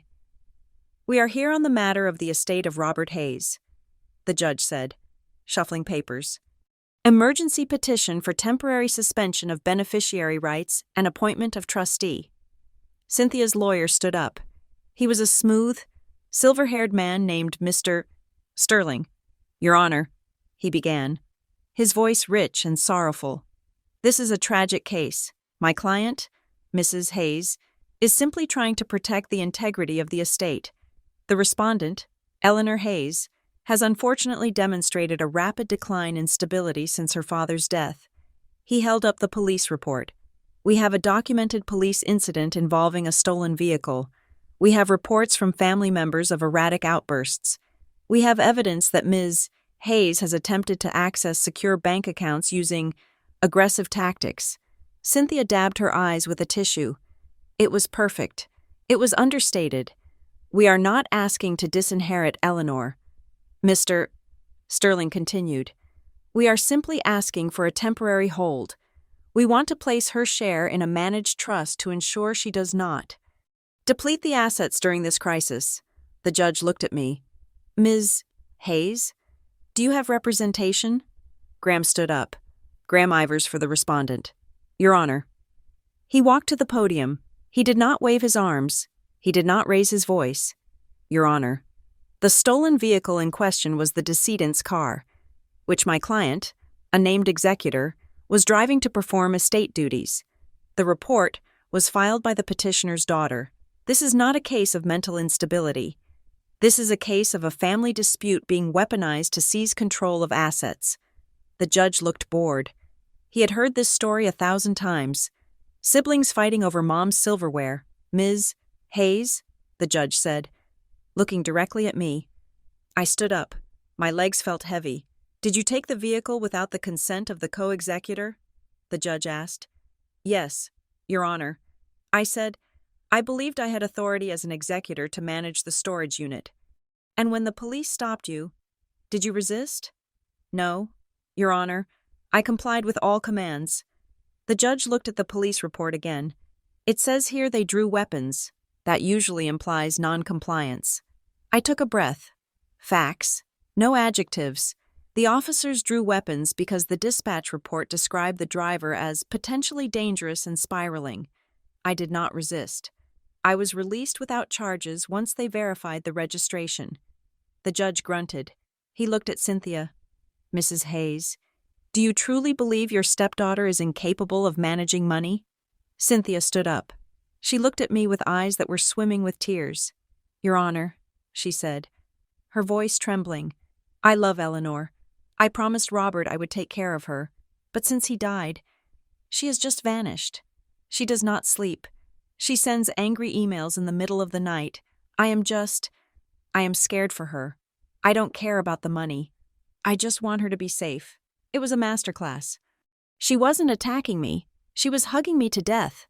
The judge sighed. He took off his glasses and rubbed his eyes. Look, I am not going to make a finding of incapacity today. That requires medical evidence and a full trial. But given the police involvement and the tension here, I am going to order a temporary freeze on the distribution of the disputed assets. My heart sank. The funds will remain in the trust account, the judge ruled. No withdrawals by anyone, including you, Mrs. Hayes, without court approval. We will set a status hearing for 30 days. It was a punt, a stalemate. I sat down. I hadn't lost, but I hadn't won. The money was still locked up. The accusations were still on the record. Court is adjourned. We walked out into the hallway. The air was cooler there, but it felt thick with unspoken words. Marissa hurried ahead, practically running toward the exit. She could not bear to be in the same space as me, but Cynthia lingered. She told her lawyer she needed a moment. She waited until Graham was distracted by checking his phone. She walked over to me, up close. She didn't look sad. She looked immaculate. Her skin was smooth, her makeup flawless. Eleanor, she said softly. I looked at her. I didn't say anything. You can end this today, she said. Her voice was a low hum. Just sign the agreement. We can release the stipend tomorrow. You can go back to your life. You can stop. Embarrassing yourself. She smiled. It was a polite smile. It was the smile of a woman telling a waitress the order was wrong. But her eyes were dead. There was no light in them, just a flat, predatory calculation. I looked at her, and for the first time, I didn't see my stepmother. I didn't see the woman who had made Dad happy for a few years. I saw a thief who had stolen not just money, but the last months of my father's peace. I am not embarrassed. Cynthia, I said. Her smile faltered, just for a millisecond. You should be, she whispered. You look tired. She turned and walked away, her heels clicking rhythmically on the marble floor. I watched her go. Graham walked up to me. That went about as well as expected. He said, "We got the freeze. That stops them from draining the account. It gives us 30 days to prove the fraud." I nodded. I felt strange. Not happy. Not sad. I felt solid. For weeks. I had been worried about the money. I had been worried about my job. I had been worried about what people thought of me. But as I stood there, watching Cynthia's beige coat disappear through the glass doors, I realized this wasn't about the money anymore. If I signed that agreement, I was agreeing to their version of me. I was agreeing that I was the unstable, erratic, dangerous daughter. I was agreeing that Dad made a mistake trusting me. I touched the pocket of my blazer, where I had put Dad's letter. "Do not let them make you quiet." I turned to Graham. "Get the notary logs," I said. "Get everything." Graham smiled. A real smile this time. "We are already on it." I walked out into the rain. I didn't open my umbrella. I let the cold water hit my face. It felt real. It felt like the truth. I was not going to sign. I was going to burn their house down, brick by brick, using the very paper they tried to bury me with. The fluorescent lights in Graham Ivor's office hummed with a sound that I had come to associate with bad news. But today, Graham did not look like a man delivering a eulogy. He looked like a hunter who had just found a blood trail in the snow. He spread a series of printed documents across his glass desk. They were corporate filings, the kind of dry, dense paperwork that usually made my eyes glaze over. "Look at this," Graham said, tapping a name on the top sheet. I leaned in. Ridgehaven Fiduciary Services, LLC. We knew that part. I said, "The shell company. Look at the registered agent." Graham said, "And look at the organizer." I read the name. Dale Mercer. It sounded vaguely familiar, but I could not place it. Who is Dale Mercer? Graham sat back, a tight smile playing on his lips. Dale Mercer is a serial entrepreneur of the worst kind. He starts companies, runs them for 18 months, dissolves them, and starts over. He has registered a landscaping business, a consulting firm, and a medical supply import company, all from the same post office box in Lark County. But that is not the interesting part. Graham pulled up a family tree he had sketched on a legal pad. I did a deep dive into Cynthia's maiden name, Cynthia Reynolds. Her mother was a Mercer. I stared at the diagram. "Dale Mercer is her cousin," I whispered. "First cousin," Graham confirmed. "They grew up 3 streets apart in Ohio. So, the independent corporate trustee that Cynthia selected to manage your father's millions is actually her cousin Dale. A man with a credit score of 500 and a history of tax liens. He is not independent." I said. "He is a puppet." "Exactly," Graham said. "This shatters the fiduciary wall. A trustee has a legal duty of loyalty to the beneficiaries. That means you.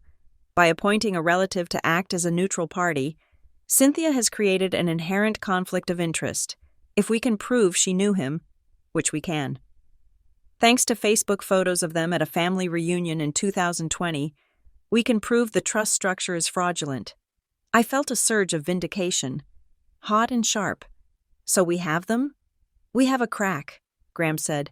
"A big one. But we need to widen it. We need to know how they moved the money so fast. The bank freeze was the first step, but the actual transfer of the funds required an override. Banks do not just hand over $1 million because someone asks nicely." I met Nina Park at the public library in Ridgehaven on a Saturday morning. It was raining. a gray, relentless drizzle that turned the town into a watercolor painting left out in the rain. We sat in the back corner of the periodical section, hidden behind a rack of newspapers. Nina looked more tired than the last time I had seen her. She was wearing a hoodie and kept her head down. "I cannot stay long," she said, sliding a folded piece of paper across the scratched wooden table. "If they catch me printing this, I am done." "What is it?" I asked, keeping my hand over the document. "It is an internal compliance memo," she said.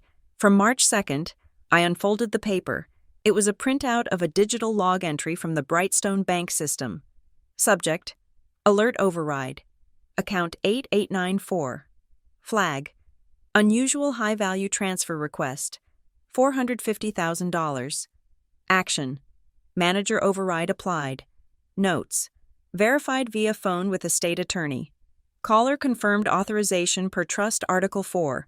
Transfer approved. I read it twice. Verified with a state attorney? I asked. Nina nodded. The system flagged the transfer because it was nearly half the account balance, and it was going to a new external account, Ridgehaven Fiduciary. The teller paused it. The manager got a phone call 5 minutes later. I looked at the date. March 2nd. Graham had not been my attorney then. Dad's old attorney, Mr. Henderson, had retired in January. Who was the attorney? I asked. Nina pointed to a line at the bottom of the log. Caller ID, N. Hollow Trust? North Hollow Trust. I said, "That is Graham's firm." But Graham did not represent the estate then. Nina whispered, "He did not even know you existed." I stared at the paper. Someone called the bank pretending to be from North Hollow Trust. I said, "They spoofed the number, or they used a burner phone and claimed to be from the firm." "It gets worse," Nina said. "The manager who approved the override? He resigned 2 weeks later. Moved to Florida." I felt a chill. They paid him off? Or he just didn't want to ask questions? Nina said, "But look at the timestamp of the call. 10:15 in the morning." I checked my notes, my obsessive, hand-cramped timeline on the yellow legal pad. On March 2nd at 10:15. Cynthia was at her bridge club. I knew that because she posted about it every single week. She could not have made the call. But Marissa? Marissa worked freelance graphic design. She made her own hours. "Thank you." "Nina," I said. She stood up, pulling her hood up. "Be careful." "Eleanor, these people, they are organized. This is not just greed, it is architecture." I took the timestamp to Graham. He issued the subpoena for the security footage from the Hive, the co-working space where we knew Marissa had been operating. We got the footage 3 days later. Graham called me in to watch it. We sat in his office, the blinds drawn, staring at his laptop screen. The video was grainy, black and white. But clear enough, the timestamp read March 2nd, 2026, 10:05 a.m. The camera showed the hallway of the second floor of the Hive. There was a row of private phone booths, small, soundproof glass pods where members could take calls. At 10:10, a figure walked into the frame. It was Marissa. She was wearing a trench coat and carrying a thick file folder. She looked professional, composed. There was none of the frantic, wide-eyed energy she displayed when she was crying to me about being scared. She walked into one of the phone booths. She set the folder down on the small ledge. She took out a cell phone. She also took out a piece of paper. A script, maybe? She made a call. We watched her talk. She gestured with her hand. Authoritative, calm. She checked the paper.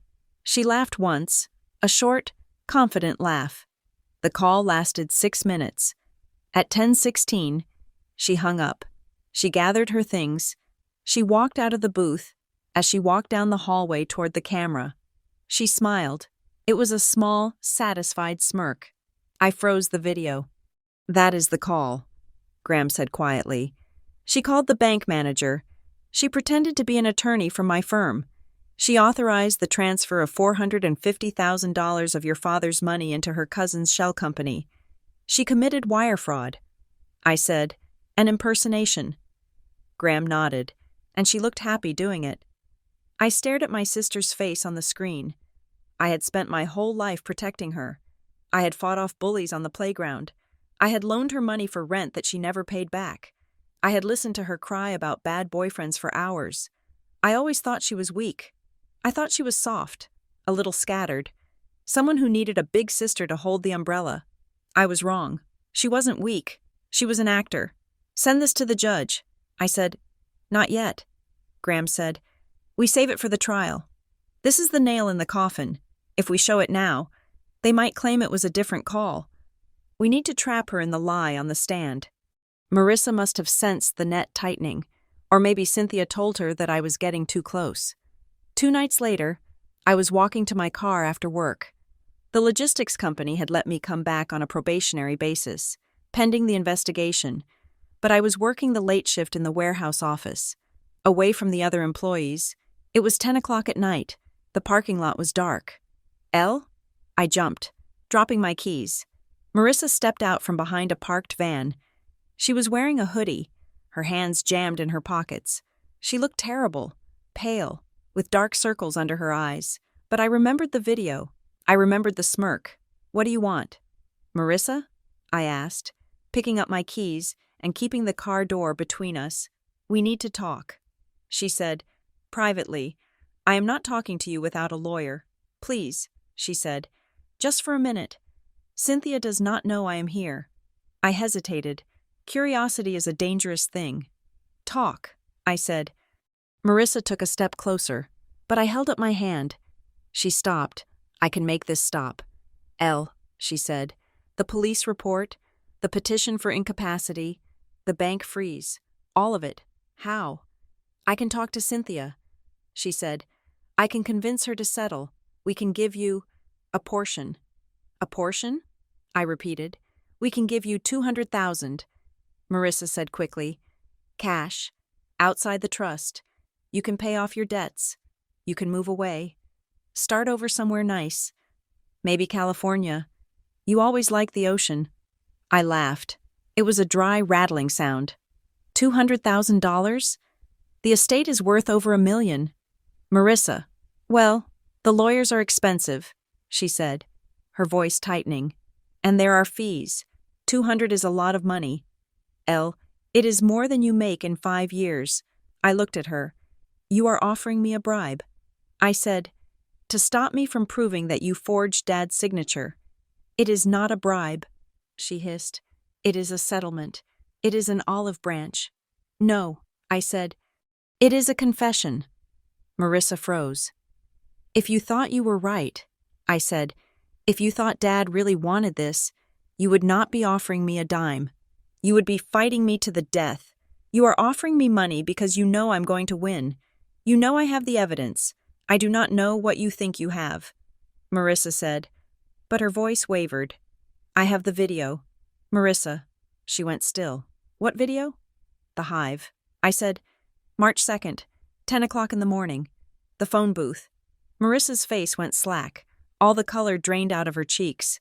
She looked like a ghost. You cannot have that. Subpoenas are amazing things. I said. Marissa took a step back. She looked terrified. But then, a flash of something else crossed her face. Anger. Pure, petulant entitlement. You are ruining everything, she screamed. Her voice echoed in the empty lot. Why can't you just let it go? Why do you have to be so difficult? Dad is dead. He does not care. Why can't we just have the money? Because it is not yours, I shouted back. It should be, she shrieked. I stayed. You left. You moved to the city. You had your job. I stayed in Ridgehaven. I had to listen to Cynthia. I had to deal with Dad getting sick. I deserve it. So you stole it? I asked. I secured it, she said. And if you think a grainy video is going to stop Cynthia, you are stupid. She will bury you. Elle. She will make sure no one in this town ever hires you again. Take the 200. It is the last offer. I opened my car door. See you in court. Marissa. I drove away. In the rearview mirror. I saw her standing under the sodium light, kicking the tire of the van. She looked like a child throwing a tantrum. A dangerous, felonious child. The reputational attack shifted gears the next week. Cynthia was done with private threats. She moved to public theater.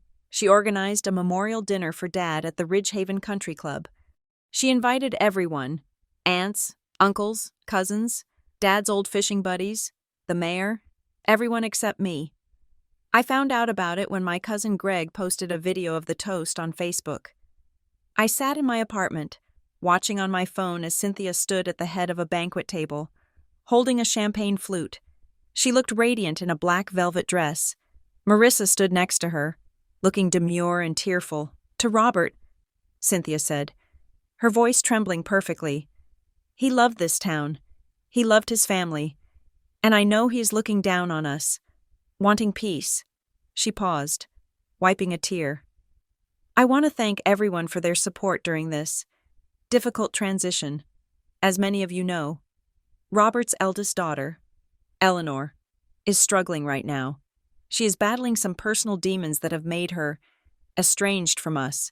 It breaks my heart that she is not here tonight, but we are praying for her healing."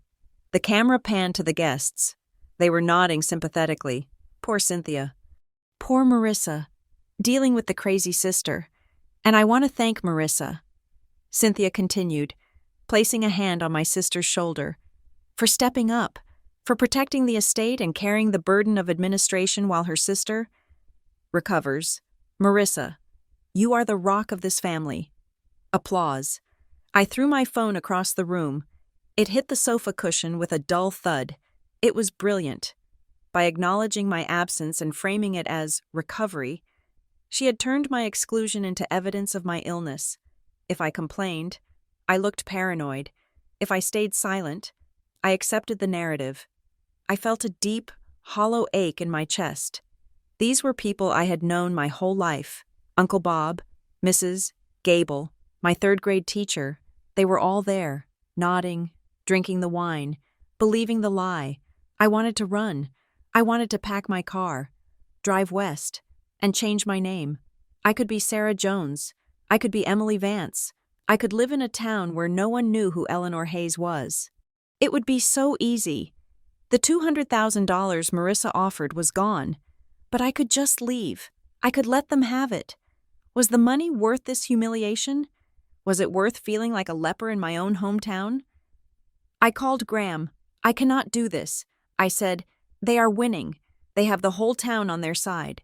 Graham's voice was calm, steady. "The town is not the jury. Eleanor, the town does not decide the law. They think I'm crazy." "Graham, they are being told a story," he said. "We are going to tell a different one, but you need to be ready. The trial is next week. It is not going to be polite. They are going to bring up everything." "Like what? Your credit card debt from when you were 22? The fact that you have moved apartments 4 times in 6 years? The fact that you are 33 and single? They will paint that as a failure to launch. They will imply you are emotionally stunted. They will ask why you do not have a husband to stabilize you." "It is medieval," I said. "It is probate," Graham replied. "It is the ugliest law there is because it is about blood and money. But Eleanor?" "Yes?" "If you run now, you leave the lie standing. You leave the record saying that Robert Hayes had one daughter who loved him and one who was a thief. Is that the history you want?" I looked at the empty space on my bookshelf where the photo frame used to be. "No," I said. "Then get some sleep," Graham said. "We have a big week. 2 days before the trial. The miracle happened. It didn't feel like a miracle. It felt like a nervous breakdown in the form of a phone call. Graham called me at 7 in the morning. "Get to the office," he said. "Now." I drove fast. When I got there, Graham was pacing, a look of electrified energy on his face. "She cracked." He said, "Who?" "Linda Halloway, the notary." I gasped. "How?" "She hired her own lawyer," Graham said. "A smart kid from the city. He saw the subpoena for the journals and the video logs. He saw the evidence of the discrepancies. He told her she was looking at 5 years for fraud and perjury if she protected Cynthia. So she flipped? She is coming in for a deposition this afternoon." Graham said, "She is cutting a deal for immunity. She is going to testify that she did not witness your father's signature." I sat down, feeling the air rush out of my lungs. What did she say happened? "She said she was contacted by Cynthia's assistant," Graham said. A woman fitting Marissa's description. They brought the document to her office already signed. They paid her double the usual fee to stamp it and backdate it to February 14th. She never saw Robert Hayes. She never confirmed his identity. I closed my eyes. That voids the trust. I said, "It voids the amendment." Graham corrected. "It voids the transfer of the house and the money. It puts everything back into the will. It puts you back in charge." "We did it," I whispered. "We are almost there," Graham said. "But we still have to get through the trial. Cynthia does not know Linda has flipped yet. We are going to spring it on her in court. I needed to see her. I know Graham would have advised against it. I know it was dangerous. But I needed to look her in the face one last time before the world fell apart. I knew she went to the boutique on Main Street every Tuesday afternoon to pick up her dry cleaning. I waited in my car.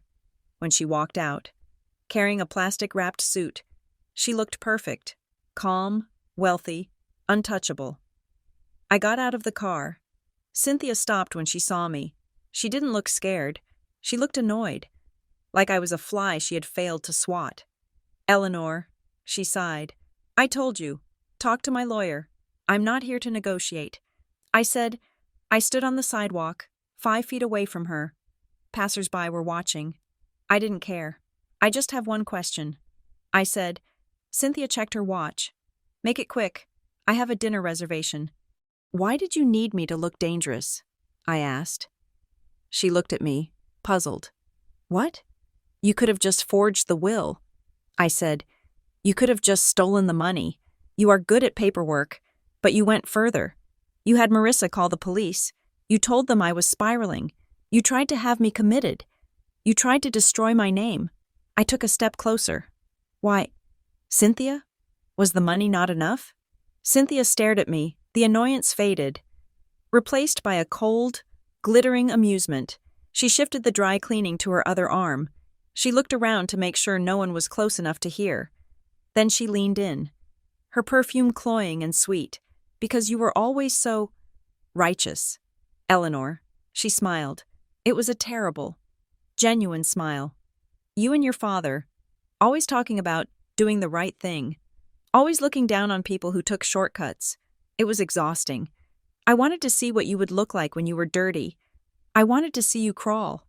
She laughed softly. "And frankly, it was easy. You looked so scared in that mugshot. It suited you." She stepped back, her mask of propriety sliding back into place. "See you in court. Dear, don't be late." She walked to her Mercedes, unlocked it, and drove away. I stood on the sidewalk, shaking, not with fear, with clarity. It wasn't just greed, it was hate. She hated me because I reminded her of the part of Dad she couldn't control. She hated me because I was the witness to who he really was. She enjoyed breaking me. The night before the trial, I sat in my apartment. I had the files Graham had prepared. I had the affidavit from the notary. I had the video of Marissa. I had the letter from Dad. I should have felt triumphant. I was going to win. I was going to walk into that courtroom and detonate their lives. Cynthia would likely face criminal charges. Marissa might go to jail. I looked at the photo of Dad, the one where I had found the key. I realized then that there was no winning, not really. If I won, I got the money, I got the house, but I lost the last illusion of family. I would send my sister to prison. I would brand my stepmother a felon. The Hayes family would be a smoking crater of scandal and betrayal. There was no going back to Sunday dinners. There was no going back to Christmas cards. I picked up Dad's note. "Do not let them make you quiet." I wasn't quiet anymore, but the silence that was coming, the silence of a family destroyed, was going to be deafening. I turned off the lamp. I sat in the dark, watching the headlights of passing cars sweep across the ceiling. I was ready. I was terrified, and I was absolutely, completely alone. The courtroom in Lark County was indistinguishable from a church, except that in a church, people confessed to save their souls. Here, they lied to save their bank accounts. I sat at the defendant's table next to Graham. My hands were folded on the scarred mahogany surface. I was wearing the same navy blazer I had worn to the preliminary hearing, But it felt different today. It felt less like a costume and more like a uniform. Judge Holloway sat on the bench, looking down at us over the rim of his spectacles. He looked bored, but Graham assured me that Judge Holloway's boredom was deceptive. He was a man who hated wasted time, and he hated inconsistencies. We were about to give him plenty of both. Mr. Sterling, Cynthia's attorney, had spent the morning painting a portrait of the Hayes family that was a masterpiece of fiction. According to him, Robert Hayes was a man who, in his final days, had sought only to protect his assets from his troubled, volatile daughter Eleanor. He painted Cynthia as the saintly caretaker and Marissa as the dutiful, overwhelmed sister. Eleanor Hayes, Mr. Sterling had said in his opening statement, creates chaos. She creates conflict. She needs a villain because she cannot accept that her father simply chose to trust his wife over his daughter. Now, it was Graham's turn. Graham stood up. He did not use a microphone. His voice was clear, projecting to the back of the room where a few curious locals sat on the wooden benches. Your Honor, Graham said, we are not here to discuss feelings. We are not here to discuss family dynamics or childhood grievances. We are here to look at a timeline, because while feelings can be faked, timestamps cannot. He walked to the easel set up near the witness stand. He placed a large board on it. It was a blown-up version of the timeline I had scribbled on my yellow legal pad in the motel room. Exhibit A, Graham said, pointing to the first date. September 4th, a stolen vehicle report filed by Marissa Hayes against her sister. A report that resulted in a felony stop at gunpoint. He paused, letting the words hang in the air.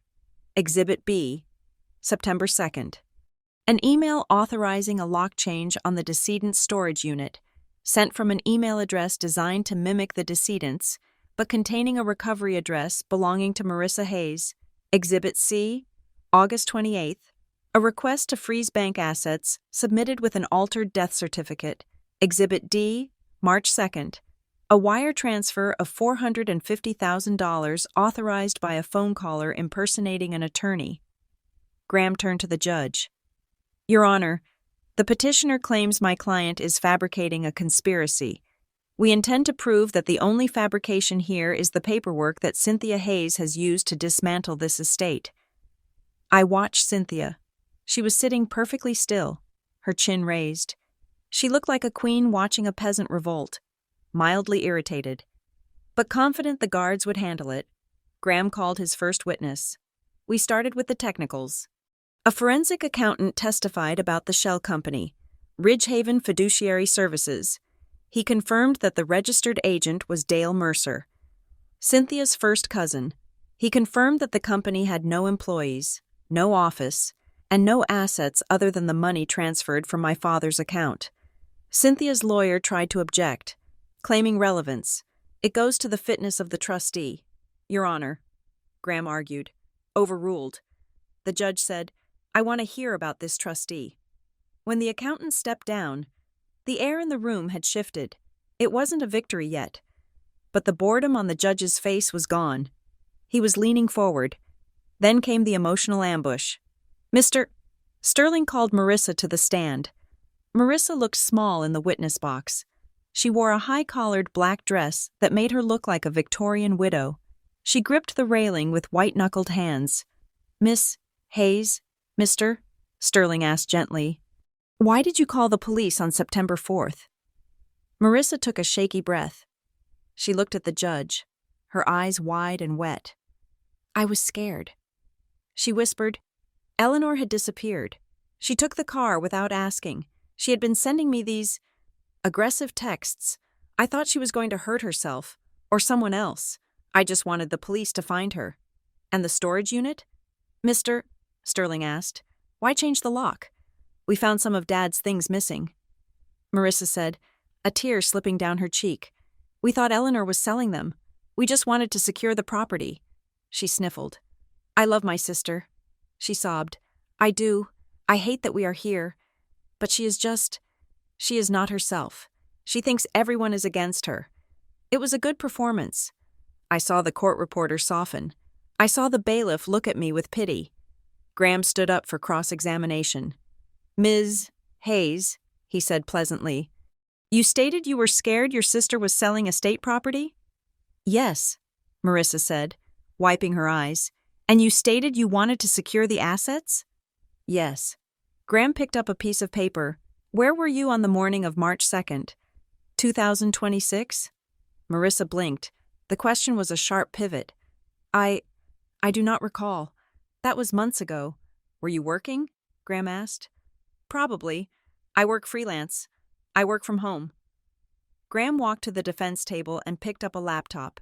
He connected it to the courtroom monitor. Your Honor, I would like to introduce Defense Exhibit F, security footage from the Hive co-working space in Ridgehaven, dated March 2nd. Marissa froze. Her hand went to her throat. On the screen, the grainy video played. We saw Marissa walk down the hallway. We saw her enter the phone booth. We saw her check her script. We saw her smile. Ms. Hayes, Graham said, his voice hard. Is that you in the video? Marissa stared at the screen. She licked her lips. It looks like me. And what were you doing in a phone booth at 10:10 in the morning? I was making a call. To whom? I do not remember. It was months ago. Graham held up the bank log Nina Park had provided. At 10:10 in the morning on March 2nd, a call was received by the manager of Brightstone Bank. The caller identified herself as an associate from North Hollow Trust. She authorized the override of a $450,000 transfer.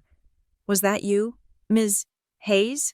No, Marissa cried. Her voice cracked. I mean, I might have called the bank, but I never said I was a lawyer. Graham paused. So you admit you called the bank? Marissa looked at Cynthia. Cynthia was staring straight ahead, her face a mask of stone. Marissa was drowning, and Cynthia was not throwing her a rope. I was just doing what I was told. Marissa shrieked. The courtroom went silent. What you were told? Graham repeated softly. By whom? Marissa's mouth opened and closed. She looked at the judge. She looked at me. Then she slumped in the chair, bursting into real, ugly tears. I plead the fifth. She sobbed. Graham looked at the judge. No further questions.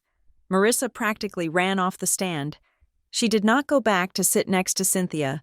She went to the back row and sat alone, burying her face in her hands. Mr. Sterling looked rattled. He shuffled his papers. Your Honor, he said, this is unexpected, but even if Ms. Hayes made an unauthorized call, it does not disprove the validity of the trust amendment itself. The document stands. It was notarized. It is legal. Graham smiled. It was a cold, terrifying smile. We call Linda Halloway to the stand. The notary walked in.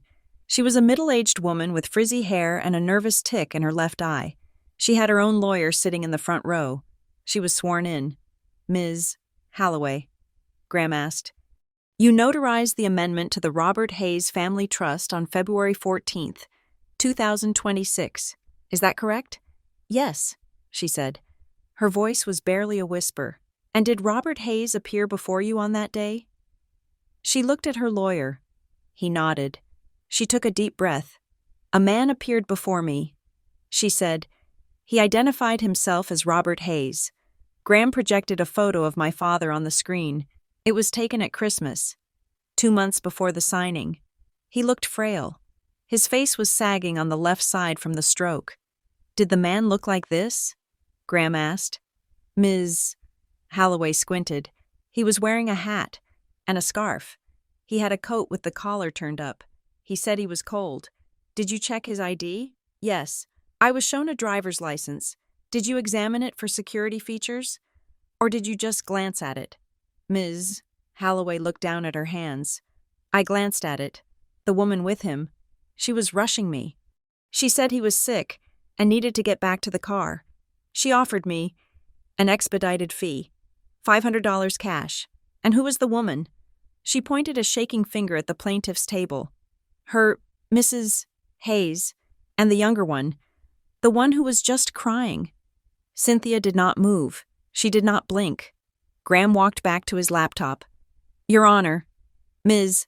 Halloway's testimony suggests she was deceived by an imposter, but we do not have to rely on her memory. He clicked a file.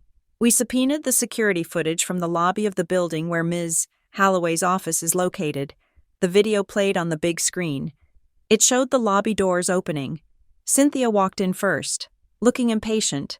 Marissa followed, holding the arm of a man. The man was wearing a heavy wool coat and a fedora hat pulled low.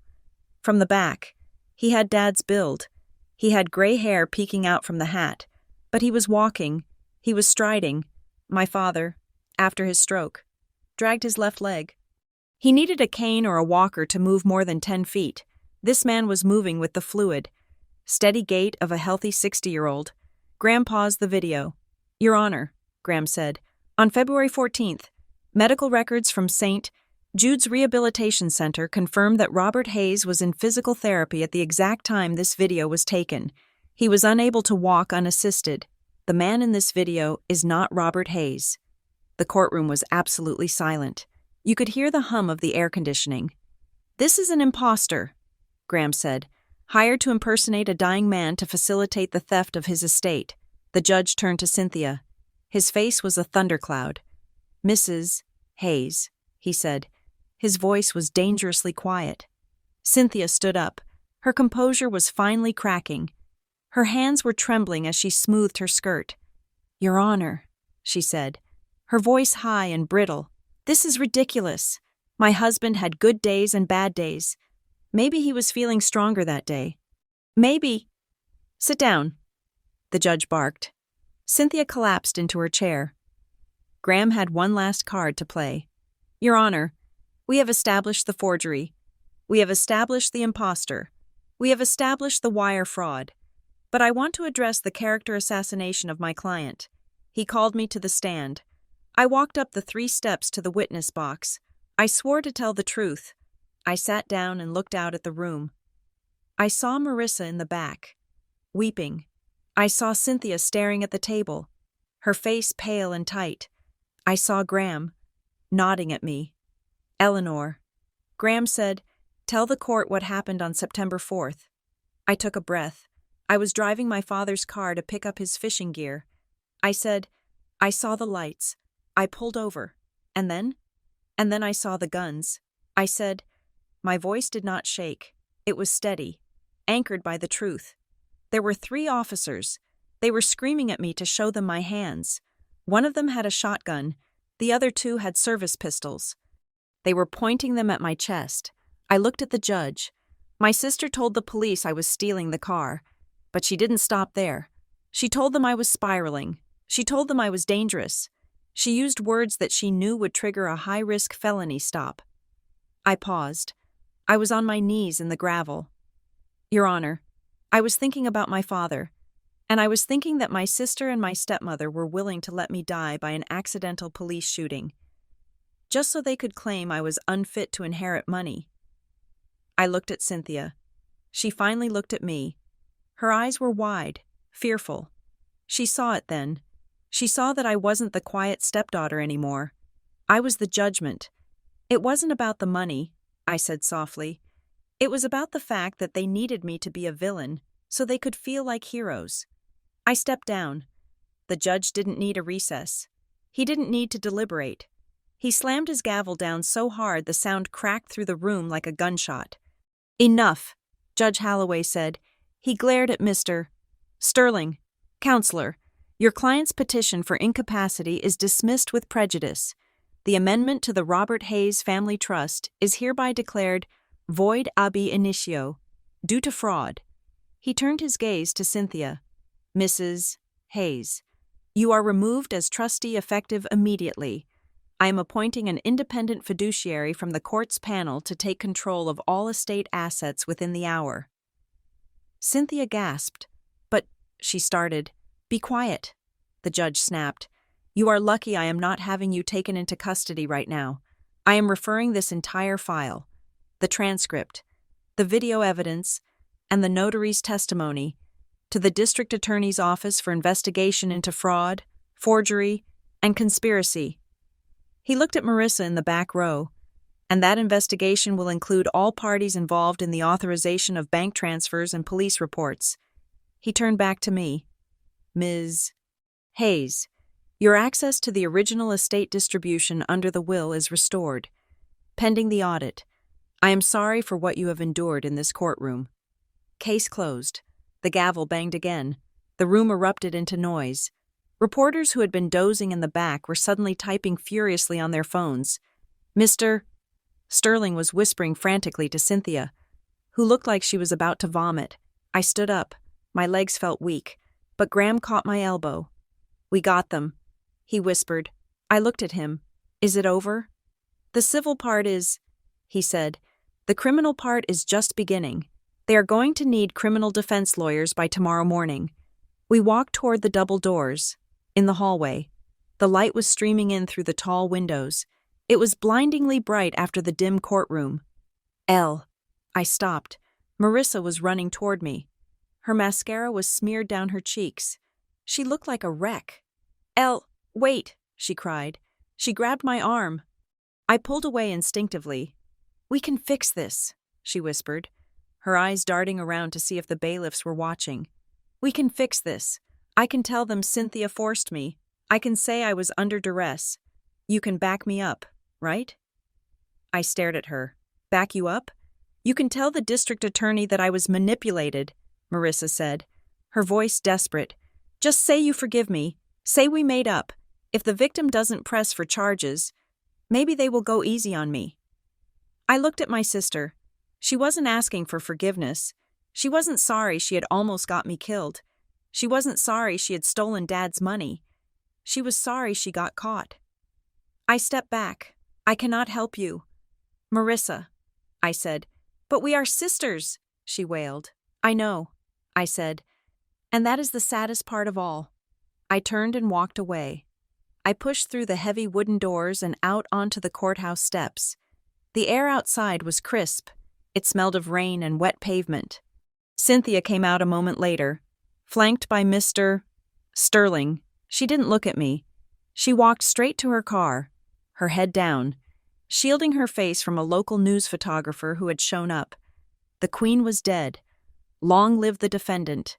I stood there, watching them go. I felt a strange emptiness. I had won. I had the house. I had the money. I had the truth. But I had no family. My phone buzzed in my pocket. I pulled it out. It was a number I didn't recognize. No caller ID. I hesitated, then answered. Hello? Eleanor Hayes? The voice was male, calm, and slightly mechanical. It sounded like an older man. Yes, I said. Who is this? You don't know me, the voice said. But I knew your father. I saw the news about the verdict. I gripped the phone. Who are you? Your father was a careful man, the voice said. He knew they were circling him. He knew they might find the first key. My heart skipped a beat. What do you mean?